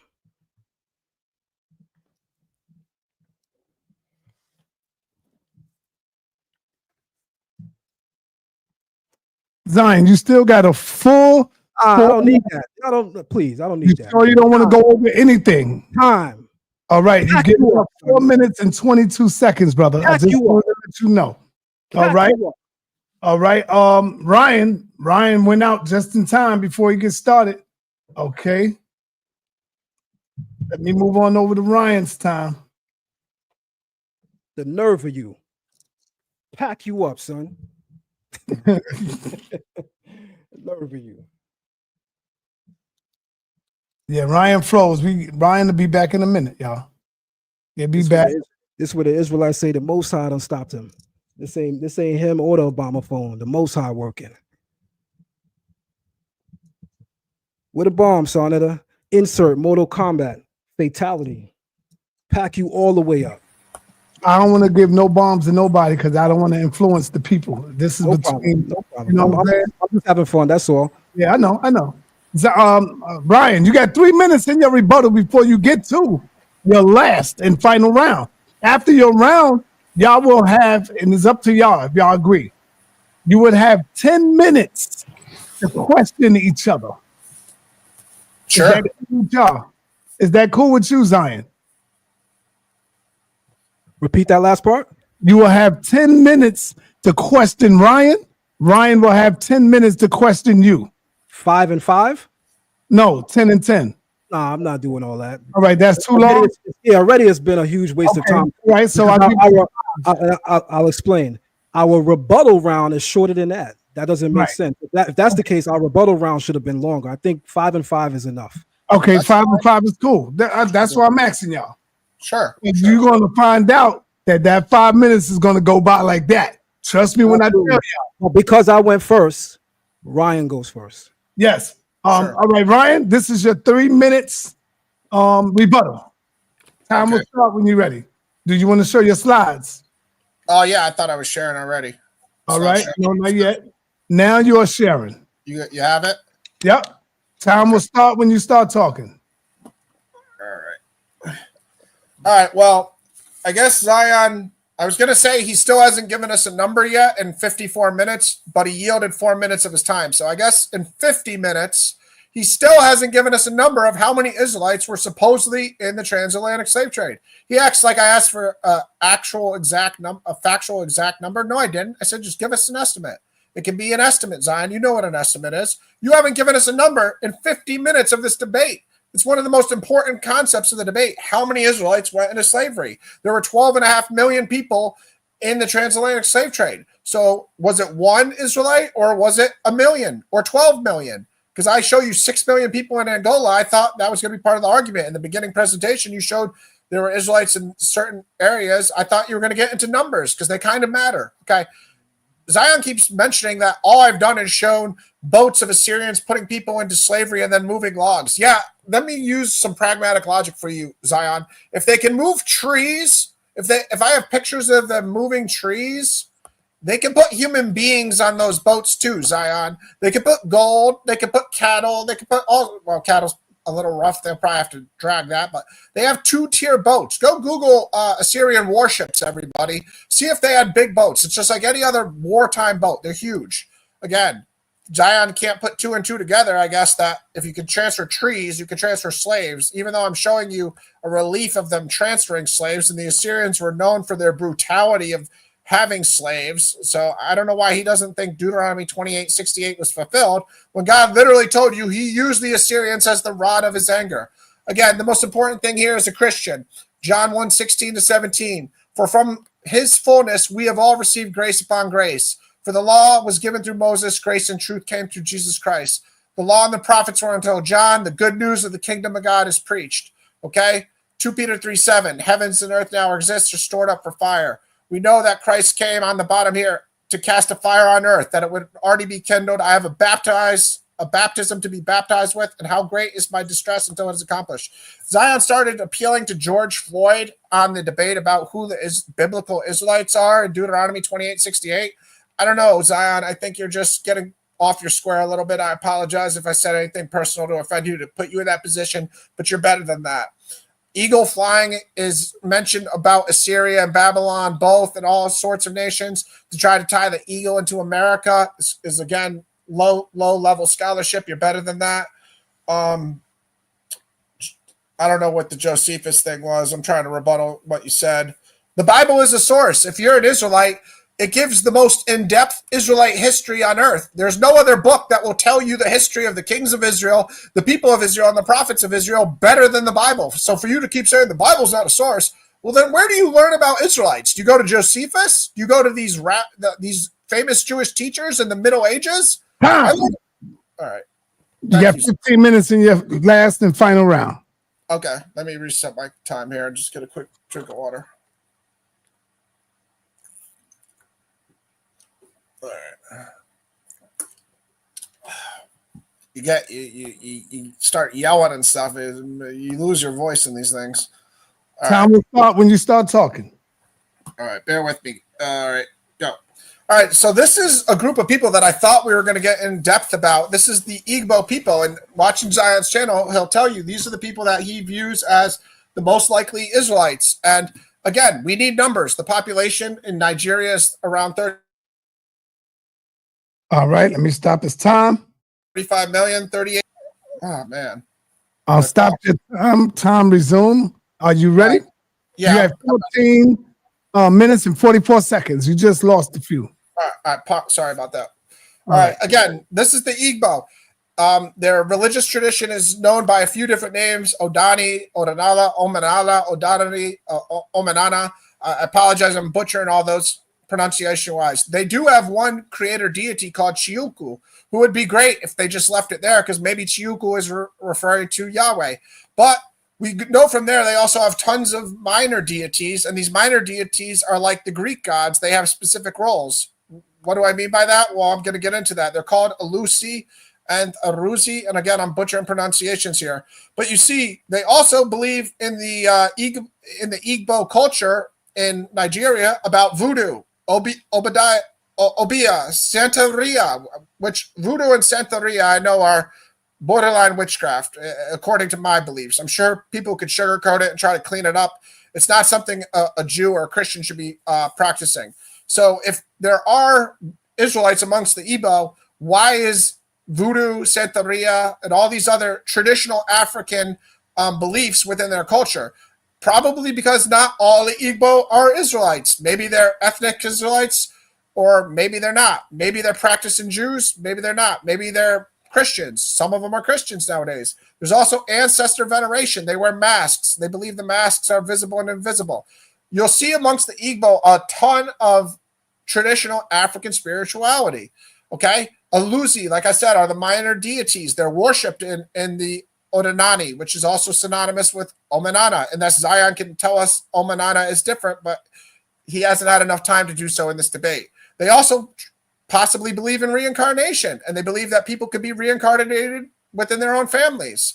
Their Igbo calendar only has 4 days in a week. So how are they, the Israelites, keeping the weekly Sabbath when their own calendar doesn't even have 7 days in a week? It only has 4 days in a week. Minor deities, like I just said, they're not just leaving at Chiuku, the creator god. They have minor deities like Allah, earth goddess of fertility, Amadioa, thunder and lightning god, sun god, Anawaya, trickster god, and Wensu. Ikenga are horn god, and they're personal gods. So they're literally breaking God's commandment about making idols and having a piece of wood or stone be your god. Agu Nisi is a god of divination. Deuteronomy 6:14-15, a source, Zion. You shall not go after other gods, the gods of the peoples who are around you, for the Lord your God is a jealous God. Okay, so the Igbo people are an amalgamation of different religions, African spirituality. And yeah, there may be some Israelites amongst them, or people practicing the Israelite faith, or even ethnic ancestors of Israelites. Zion hasn't given us a number for me to even try to sort through this information with him. These are just details about all those minor deities. So Allah, just to show how pagan these things are, or just not Christian or not Jewish.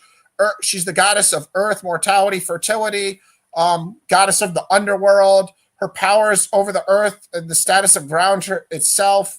She's involved in judging human actions. I thought only Yahweh judges our actions. All ground is considered holy land, as it is Allah herself. So it's not the Father, it's Allah. Earth Also, one of her main symbols is the python. So God in the book of Genesis cursed the snake, the serpent, to crawl on its belly for eternity. Cursed him because he tricked mankind into sinning against God. But yet, some of the Igbo people who worship Allah, I'm totally mispronouncing, I apologize. They give pythons human burials. So they revere the snake. I'm going to continue on. Amadio. I could spend 15 minutes on each one of these guys, so bear with me. God of thunder and lightning.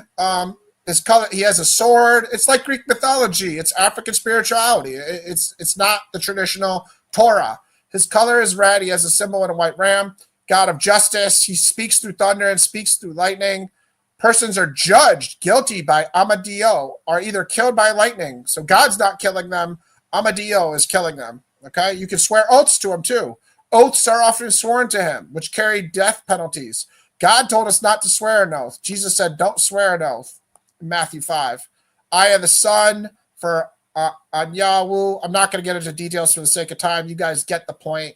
These are traditional African spirituality gods within the Igbo culture. Again, Zion had to give us numbers within the Igbo culture of who he thinks are Israelites, because not all of them practice Torah. Some of them may, and some of them clearly don't. So Akenzu is a trickster god, a god of confusion. Ikenga, again, is a horned found god in Nigeria. It's literally the definition of an idol. You make it as a statue and you worship it as your personal god. Isaiah 44:9-10. All who fashion idols are nothing, and the things they delight in do not profit. Their witness neither see nor know, that they may be put to shame. Who fashions a god or casts an idol? This is profitable for nothing. Isaiah 44:19-20 in the same vein. God mocking people who bow down to blocks of wood. The whole story is saying how fruitless it is to bow down to a statue that you made with your own hands. Can you cry out to that instead of the living God to save you? Of course not. Jesus the Father and the Holy Spirit are the living God who are save you. And this is just one of the last minor deities, but there's also many others. Okay, so let's get into a conversation about Zion and the Igbo on his show. He again said something that I agree with on his channel, and I'm showing you the whole transcript so people can see the surrounding context and also watch this show themselves. This was from the conversation with Shimon Sabrina Samadi. I apologize for mispronouncing that. He says, many of us act or present as if West African culture is a monolith, and no, it's not. I agree, Zion. That's why we need numbers when you say that Igbo may be Israelites, and I just showed you all the other religious practices they have. It was paramount of you to specifically tell us how many Igbo you thought were Israelites so we could get into the conversation. Igbo elders, unable to date it and can't tell you who first started it, but I can tell you this is what we do. This is what our ancestors do. So when trying to get to the source of when they started practicing things that do resemble Torah, they couldn't get to the source of it. So what is the differentiation between them and maybe a Buddhist person who practices faithful religious practices, or a Confucianist person, or any other religion on earth who is just a decent, good person? What elements specifically do they practice that identify them? And more importantly, what practices do they not do? Because what you don't do is just as important as what you do. You could be a good person, but if you're also worshiping Allah, the earth goddess, you're clearly not practicing Torah. All right? They don't have written Tanakh. Again, this is a direct quote. They don't have written Bibles. They just do it without the text. Jews were frequently writing in the BC time. They were writing the Bible itself. They were writing in the Dead Sea Scroll. They were writing the Dead Sea Scrolls in caves. Yet the Igbo don't have written records. That's fine. You could have oral tradition. You could have oral truth passed on. But if you don't have a Torah scroll, it's kind of important when you're trying to prove they're Israelites, because the Jews were very concerned with the Messiah and when he was going to come and the restoration of Israel. And they also had a specific language, which the Igbo don't have. They had a Semitic language, as you're familiar with, Hebrew. I don't speak it, you do.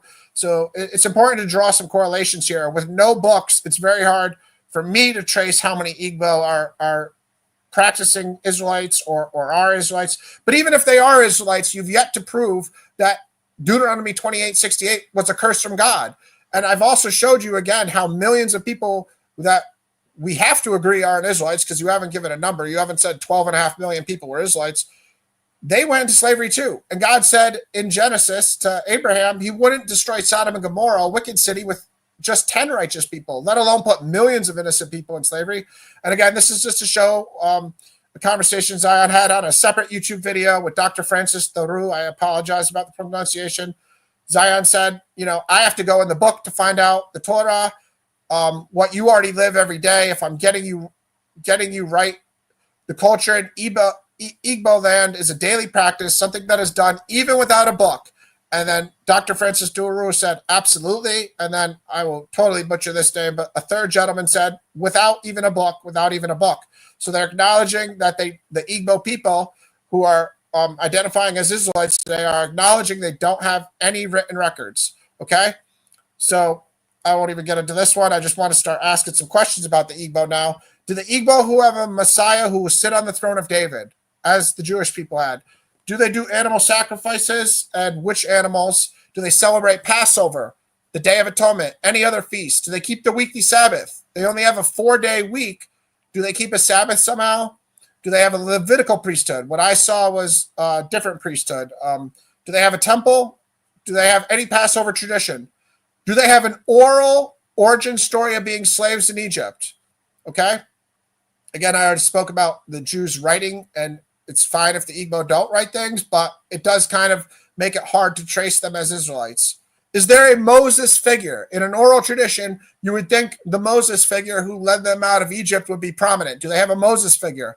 What about the prophet of Deuteronomy 18:18, which as Christians we believe Jesus fulfilled? Do they mention any biblical prophet, Isaiah, Jeremiah, etc.? How do we know if the Igbo went through what Abraham, Isaac, and Jacob's offspring went through or not? Why do they have minor deities if the Shema is in their culture? Deuteronomy 6:4, hear, O Israel, the Lord our God, the Lord is one, or variations of that, the Lord alone is God. Do they have the 10 Commandments? That would be given to people that stayed on the eastern Jordan side of the river before the Promised Land. They had the 10 Commandments from Mount Sinai or Mount Horeb, whatever term you prefer. Do the Igbo speak of the 10 Commandments? Why isn't God's Hebrew name ever said? That's fine if it's not, because different languages have different names for God. That's fine. But is it at least referring characteristic-wise to God? If it is, why are there so many minor deities? Dietary laws, eating blood, or some other things. Cities of refuge, Joseph figure. Why is the creation story... what is the creation story of the Igbo people? I understand we didn't have much time to get into all these things. The Garden of Eden, again, why is the python revered if God cursed the snake? A flood narrative. All these questions were for me out of my own intellectual curiosity to try to trace how the Igbo correlate to Israelites, and then to get into specific numbers, asking about mana, so on and so forth. Again, for time reasons, we didn't have time to get into all this stuff. But I want to go back to my very first slide that I said was very paramount in this. Israel sinned. They rebelled against God, and the curses were direct results when they sinned against God. God's way of redemption to save the scattered Israelites that were scattered to the four corners of the world was to send his Messiah. I could show many messianic prophecies in Isaiah and everywhere else that Jesus, I have them in this presentation, I just don't have time to show them all. God's redemption was to send his Messiah. So Zion hasn't even told us if he believes Jesus was the Messiah. So that's a big problem in our understanding of why he thinks these curses are still occurring. Because if you think the Messiah came, again, you have a big problem, because Galatians 3:13 tells us that Christ redeemed us from the curse of the law. But again, Zion hasn't shown us what sins occurred in the 15th century for God to send these curses. Zion hasn't told us why God killed millions of innocent people if he wouldn't kill 10 people in Sodom and Gomorrah. The lack of numbers is astounding to me. I can't believe he went 50 minutes and didn't even throw out an estimate of, 10 Israelites or 20 or million or whatever. His own estimate. I understand neither of us can get that information because it's not available, but it's his thesis. So he's the one with the thesis that has to come up with an estimate. He's the scholar that has to make this something that we could Google one day, because you can't Google it right now and get a estimate, because no scholar's done it. So Zion, you're supposed to be that scholar. You're supposed to give it to us. Again, lastly, for him to act like the Bible is not a source is astounding to me. There's no other book that tells the history of Israel the truth of God more than the Bible. So I think that was just a tactic that I don't even know why he would do it if he reveres God as I do and looks at God in the same way, because God's holy word is the most authoritative source on the planet. And for me, Zion, I don't need to go past Jesus Christ to talk about if these curses were fulfilled or not. 1 minute. 1 minute. Thank you, Sa. So I really didn't need to get into other sources, but I did show you reliefs of the ancient Assyrians having the capacity to fulfill Deuteronomy 28:68. I have given information about the transatlantic slave trade. I have showed you where the Kabar River was, which the book of 2 Kings tells you is where the Israelites were taken by King Shalmaneser and also his father Tiglath-Pileser. You see the river goes on. This is the Kabar River. It's a tributary of this river, the Euphrates River. This kind of lines up with the theory that they went on boats, Zion. It's not a far-fetched leap for me to say these things. Okay, so it's shocking you don't think the Assyrians fulfilled Deuteronomy 28:68 when the prophet Jeremiah in 11:8 claims that God, not claims, states emphatically that God brought all the words of the covenant upon the Israelites. In the bottom here, people, the prophet Jeremiah said he brought all the words of the covenant. Zion doesn't think he did. I agree with Jeremiah. I think he did bring all the words of the covenant. I apologize that any of this got personal in any way, Zion. It's just the nature of the debate, both ways. You are in the house of consciousness, God damn it. Time. All right. Peace. All right, man. Now we got through the first, second, and third round. We are now in the question and answer period. Zion, did you say that you wanted him to go first and you go last on these last ones? Because you started off, unmute yourself, brother. Because you started off the debate, so you will close out last. Well, first and foremost, I have to rebuttal to what he said. I can't lose. Right, About 3 minutes, yeah. Right. So you got to throw me 3 minutes, and I'm going to rebuttal what he said. Yes, sir. You got it. You're right. You got 3 minutes, Zion. You ready? Let me know when you're ready. I'm ready. Time will start when you're ready. You got a presentation you throwing up? PowerPoint? So again, this is the saddest debate I've ever participated in on your platform by far. And the people spoke already, by the way, in the debate. Your poll is up there. The numbers reflect who actually won the debate. I want to say this. There are some earthlings. I say earthlings because of their doctrines, and they're not even worthy of calling their name out. But there's some earthlings in the chat room that's saying that Zion said the Bible is not a source. That's silly. What I said and explained is what a source is. A source is someone that has an opinion outside of yours that validates your position. Me reading into the Bible and sharing my opinion is not a source. For people to not understand that is the reason why I don't even enter these debate arenas, because it's silly. No academic would treat such a logic seriously. It's really silly to not understand that. That's so basic. You're not your own source, period. Right? You could be innovative in a field, you could share things, but you're not your own source. Reading into the Bible, giving private interpretation, and only providing me as your only source to hold debate means you failed miserably and horribly at the debate. You did not come ready for an actual debate, and you lost by a landslide. I have some more notes that I want to share. He criticizes Omenana. Omenana, by the way, refers to, in the Igbo tongue, what is done on the land. Because I know Ryan doesn't know this, the Hebrew word for culture, which reflects a person's behavior, their thinking, that's derek eretz. What is done on the land, the way of the land. It's the same thing as omenana. So for him to not draw that comparison or correlation means that he's out of touch with Igbo tradition. He doesn't really know. No one is denying that there are facets of Igbo tradition that incorporate other belief systems, but that is explained within our tradition within the framing of what's called Tinok Shenishpa, which is the captive servant.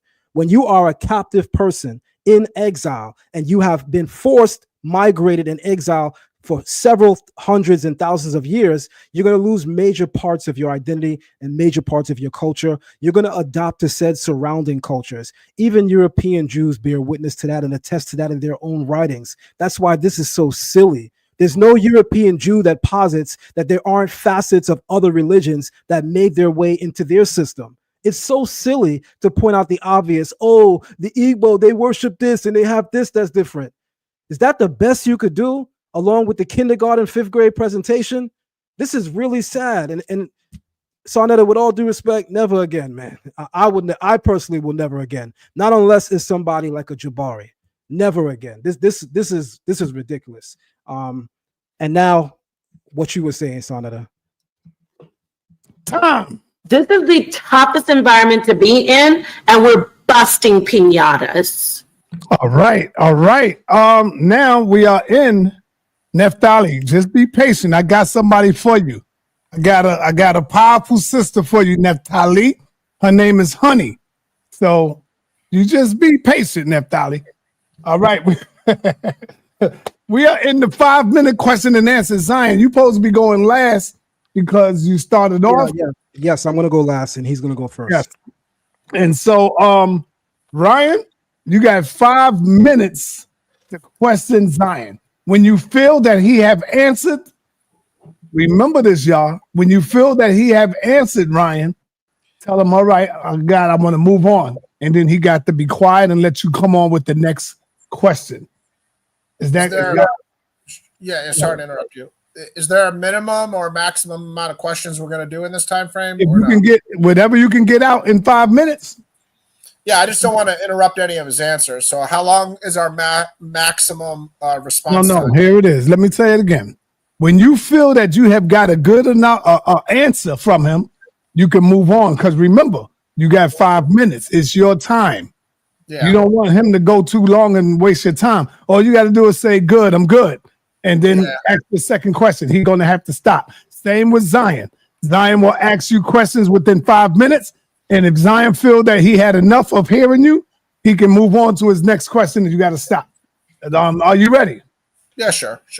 All right. So when you ask your first question, the time will start when you complete your first question. All right. With all sincerity, Zion, you didn't give this information in your presentation. So just from my own understanding of why your thesis, can you please give us an estimate of how many Israelites were involved in the transatlantic slave trade total? 12 million. Interesting. So you think within this debate, you proved decisively that every person that went on a slave trip was an Israelite? I don't hold that position, nor have I ever stated it. I never said that every... Can I answer? I mean, how does this work? Sonny, you could put it back on the regular screen, please, because I also need to see. Thank you. So I am allowed to answer. You're not just going to cut me off with 4 words in, right? Yeah, go ahead. All right, thank you. So as the numbers reflect statistically, there were 12 million captured enslaved Africans brought to the shores of North, South America, and the Caribbeans. Many of them didn't even make it past the Middle Passage. That's the response. Then your question is? Okay, I'm fine with that answer. I asked you my first question, how many of the 12 million were Israelites, and you said all of them. Did you not?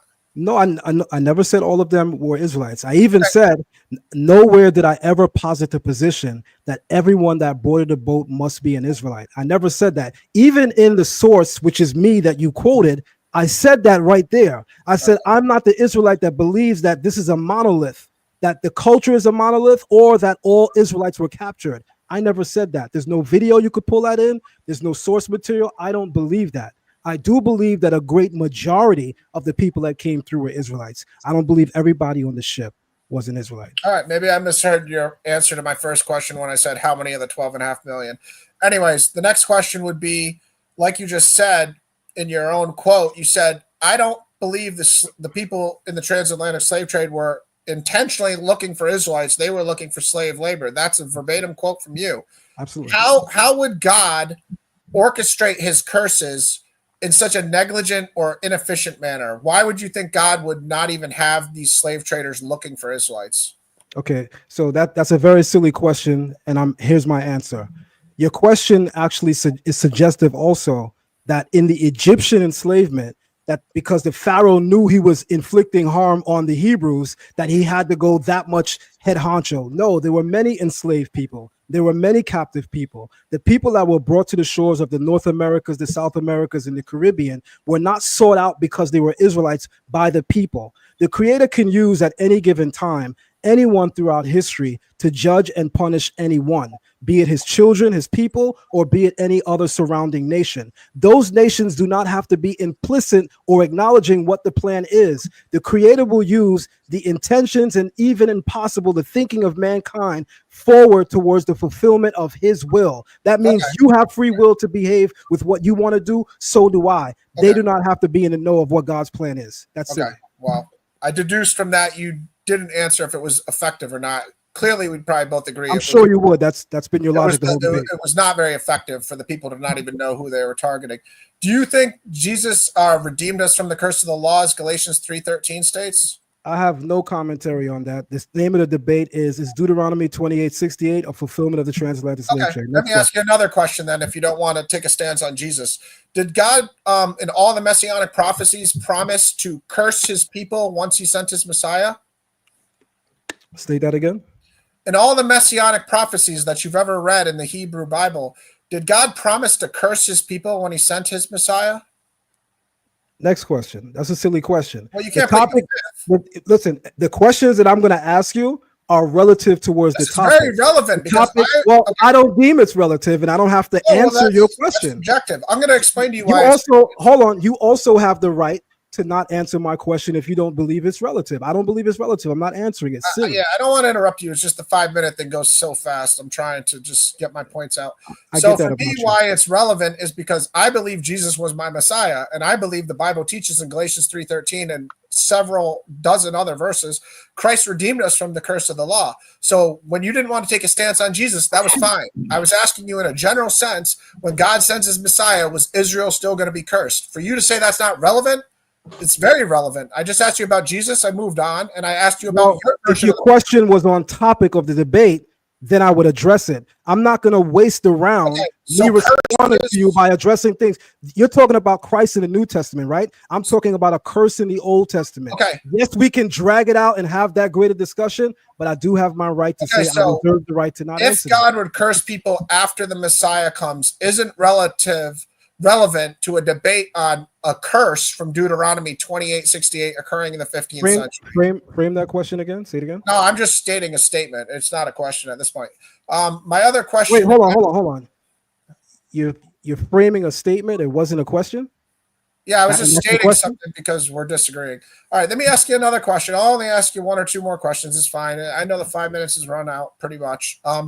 Listen, can you show us what historical event made God curse the Israelites that are scattered everywhere? Can you just point to one group of Israelites? Clearly, they're not all one unified group if they're scattered all over Africa and Asia and Europe. Can you show us one event that the Israelites did that provoked God to do the Deuteronomy 28:68 curse? Absolutely. So as the Bible surmises, there were several events, not any one key historical event that led to the curses of Deuteronomy 28 and 68. Israel forsook the law of God, and as a result, God said these curses would come upon you and they would unfold upon you. By the way, just to do a little logic really quick, the Hebrew word for blessing denotes that a person is proximal to the Creator. The Hebrew word for curse denotes that a person is distal to the Creator. People keep saying God blessed him and God cursed him. No, those things are imparted by us. A blessing that you receive is due to your proximity to God, you working consciously towards God's merit. The curse that you receive is you operating counterintuitive to it, you doing it. So God doesn't curse people. God doesn't bless people. It's our actions that dictate whether or not we're blessed or whether or not we're cursed. Time. All right, Zion, you got 5 minutes to ask your question. If you feel that you have had enough, you can let them know you want to move on. Absolutely. All right, Ryan, on you now. The time will start when you complete your question. All right, Ryan, throughout the debate, I named over 12 sources that were outside of my opinion to validate my points. Can you give me at least 5 sources in history that validate that the Assyrian captivity is the fulfillment of Deuteronomy 28:68? Yeah, I don't know if you're aware of it, but the book of Hosea is a source. The book of Isaiah is a source. The book of Jeremiah is a source. And the book of Daniel is a source. And for a 5th one, let me think. The book of Kings and the book of Chronicles. All right, so I'm done with that. Okay, come on, move on. Your time running. So as my response to that, clearly he doesn't have a source, because my question is, can you list 5 sources outside of your opinion, of which you're giving me your opinion on what the Bible says? I said outside of your opinion that validates that the Assyrian, so apparently you also don't listen well. Second question, still on sources. Can you explain to me what a source is in an academic debate? Yeah, a source is an ancient writing, which the Bible is composed of 66 different ancient writings. That's why when the Dead Sea Scrolls were found, they were treated as academic sources, and they kept serious caution to not destroy. No, I'm done. Okay, sure. Clearly he doesn't know what a source is. He begins by saying a source is an ancient writing.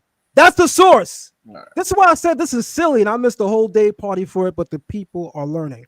Next question, and I'm going to cut my time too, because I don't need that much time for this guy. I believe I'm on my third question.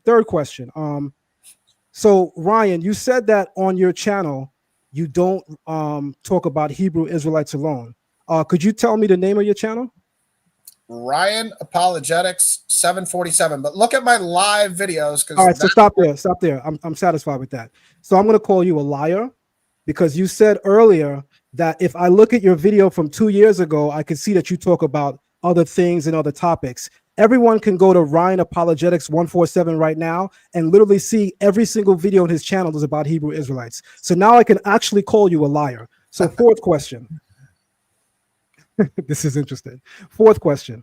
When it comes to Deuteronomy 28:68, have you ever looked at it in its original language, either studying with a scholar that understands the language, or whether or not studying from a point of view of you yourself knowing the language? And I'll frame first and foremost before you answer why I believe that's important. A lot of things become lost in translation.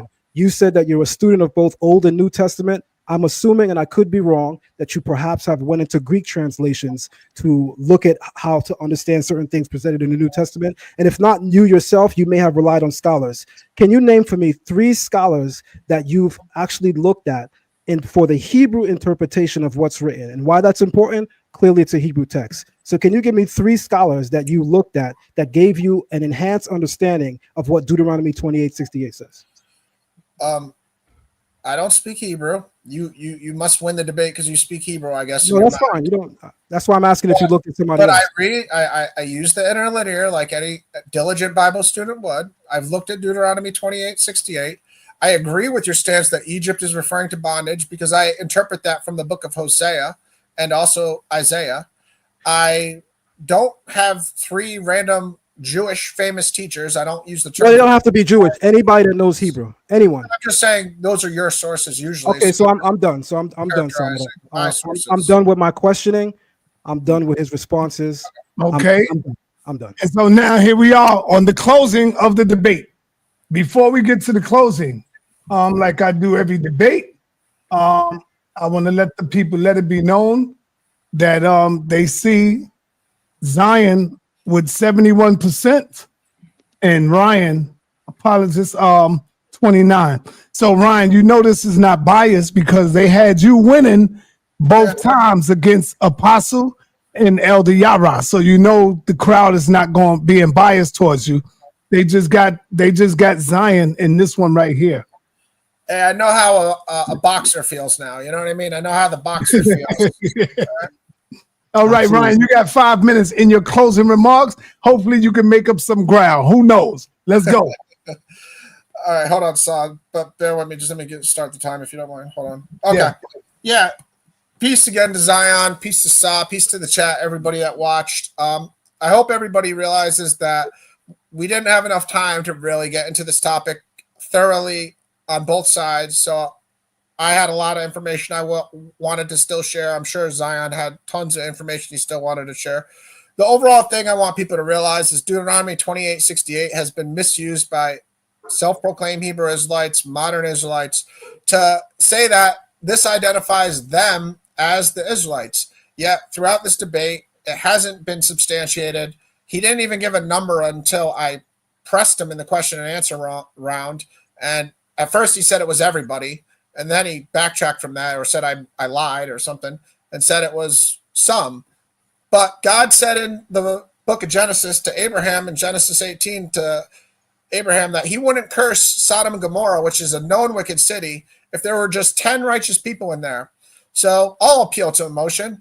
Do you think God carelessly, as Zion said, didn't even target Israelites, used Western African, Muslims, and European nations to enslave millions of Africans and send them to their death and lives that were worse than death to fulfill a curse of Deuteronomy 28:68?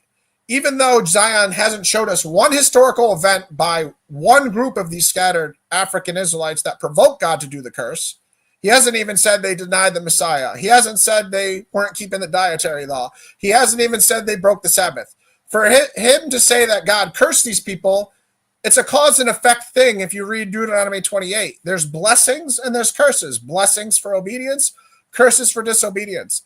Zion hasn't even decided to show us one historical event of his so-called Israelites that they did that would make God do Deuteronomy 28:68. I said, do you have any other curses? Maybe I was trying to help him with that.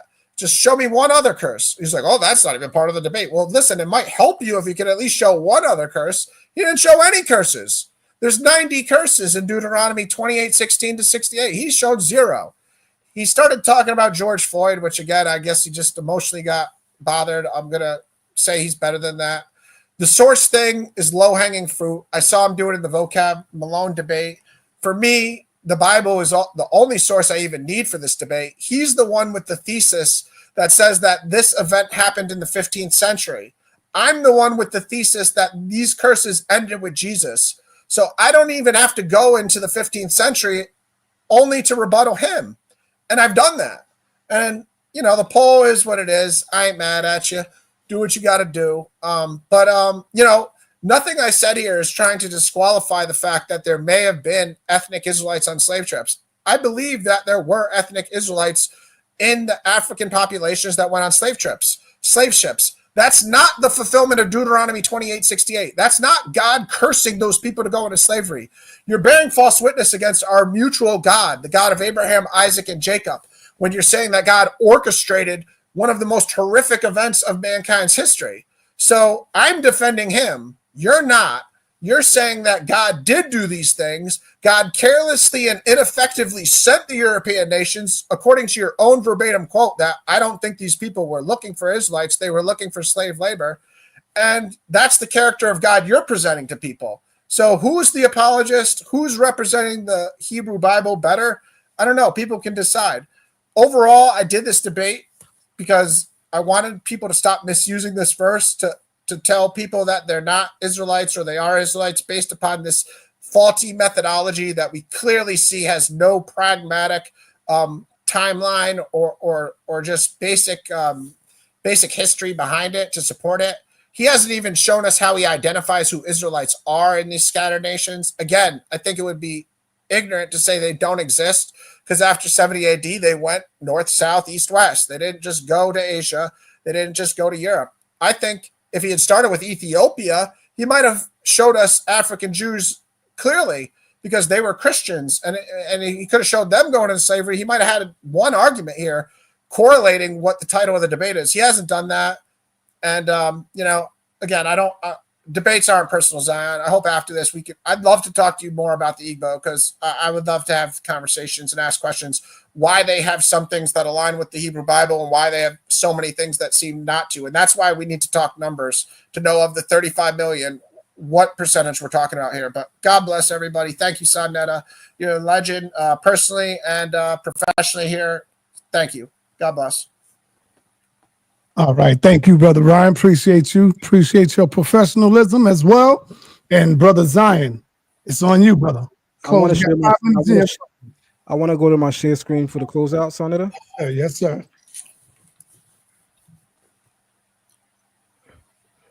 All right. So thank you, Sonnetta, for allowing this debate to happen. I really do appreciate it. Also, thank you, Ryan. You know, Ryan, when we spoke last week, I think it was either Tuesday or Wednesday, I told you that, you know, we're gonna go hard during the debate, but after it's nothing. I don't have a personal issue with you. I'm not doing any follow-up video to talk bad about you personally. It's just information. But as a light debate jest, I will certainly say I don't like the tone that you use when you continually refer to us as self-proclaimed Hebrew Israelites.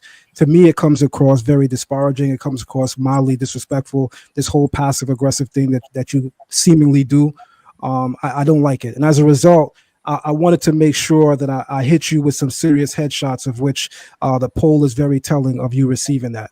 The irony, as I stated earlier, with all that you said, you came in here with the intention of undoing Hebrew Israelite doctrine. Instead, you actually just showed that you're not credible to have this discussion with anyone until you go into more education yourself. You don't even understand what a source is. You said Zion has a problem quoting the Bible. No, I don't have a problem quoting the Bible. But even when you quote the Bible, and I mean this in a very genuine way, even when you quote the Bible, show a source outside of yourself that holds the same position. That's what a source is. You're not the source. If you don't understand that, not only are you not fit to debate me, you're not fit to debate, period. And that's all I have to say. And as I close, I say, in the words of my homie, Will Mills, you talking about them self-proclaimed Hebrew Israelites? Looks like them Israelites done packed you all the way up, son. I'm done.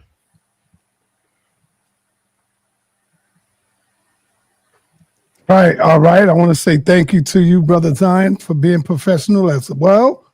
And my man, Cosmic Cow, my brother Cosmic Cow, I don't know, you may be anti-Zion, but what did Zion do to you, brother? God damn.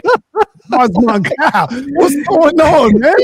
Yeah, man. But anyway, thank both of you, brothers. I appreciate y'all. And if you got time, you can come on over to the after party. We got the after party. No, I gotta hit the day party, man. Yeah, that's cool. That's cool, Zion. I got you. So thank you, yeah, appreciate you. Thank you, Zion, for coming through, for blessing the channel once again. I appreciate that. You and Ryan. Nice to meet you, Ryan, as I said earlier. And I'd certainly be open to have dialogues with you, whether it be private or public. You know how to reach me if you want to go through Sonetta, all right? All right, yeah, let me just say one last thing, too, to respond to your closing. Zion, if anybody doesn't like being called a self-proclaimed Hebrew Israelite, I'm not a passive-aggressive person. I've been in a lot of fights before I got hurt. I'm a direct person. I'll just call you a modern Israelite. I'll call you whatever title you want. For me to present the information and say these are Israelites within a debate or within information I'm sharing would be me saying something that I need to substantiate with evidence. So self-proclaimed is just a way of presenting the information. It's not to disrespect you personally. And I would never just in a conversation like insist on calling you that. I'd call you modern Israelite, whatever you prefer. Okay. Just so you know, as a person, I'm not coming from a passive aggressive. I'm not going to say names, but I can think of somebody else you debated that might be passive aggressive. I ain't never been called passive aggressive in my life. So I appreciate that, man. I appreciate that. Thank you for having a debate. Hopefully this will be a debate that people will look at, study, and glean something for. Sonetta, next time you call me, I would love to actually have another sit down with good brother Jabari. But I think, man, with all the conversations we had, we need to bring it back to old school, Sonetta. People need to be in the same room again. All right. Thank you. Once again, thank you, brother Zion and Ryan. It is no secret that you don't like vocab Malone. You read between the lines there? Maybe, right. Maybe I could get something going. Y'all can handle it in the ring. You know the irony of that sound? That was passive aggressive, right? Sorry, but it was me trying to be respectful at the same time. You know what I mean? Right. So then I think that would be a good one. With two apologists in the ring. All right, Zion, you can roll out. You ain't got to stay for that. But family, we already got the after party show going on. The link is in the chat. If y'all want to come on over, let's go on over there. Tell us why you feel who won. Give us your reasoning why you feel that Zion may have won or Ryan may have won. Come on over there. But yo, if vocab states yes, he would debate you, will you take on that debate? Yeah, he's a Calvinist, so we definitely have a debate where we could debate, like, because I don't agree with a lot of his Calvinist doctrines about predestination and stuff. So we could set up a debate, me and him. Like I said, I only went on a show one time, and the dude slandered me, blocked me after, and just like yeah, I read that. I saw that. Yeah, it was bugged out. But then I tried to talk to him on Instagram the next day, like Christian style, like, yo, man, this make up. You know, it's Jesus told us, you know, confront your brother privately and make up, you know, before you go to the judge. And yeah, he wasn't having that either. So it's like, you know, right. we'll see. Peace. Let me get on over there. We out. No doubt. Thank you. Appreciate you, brother. Peace. Same.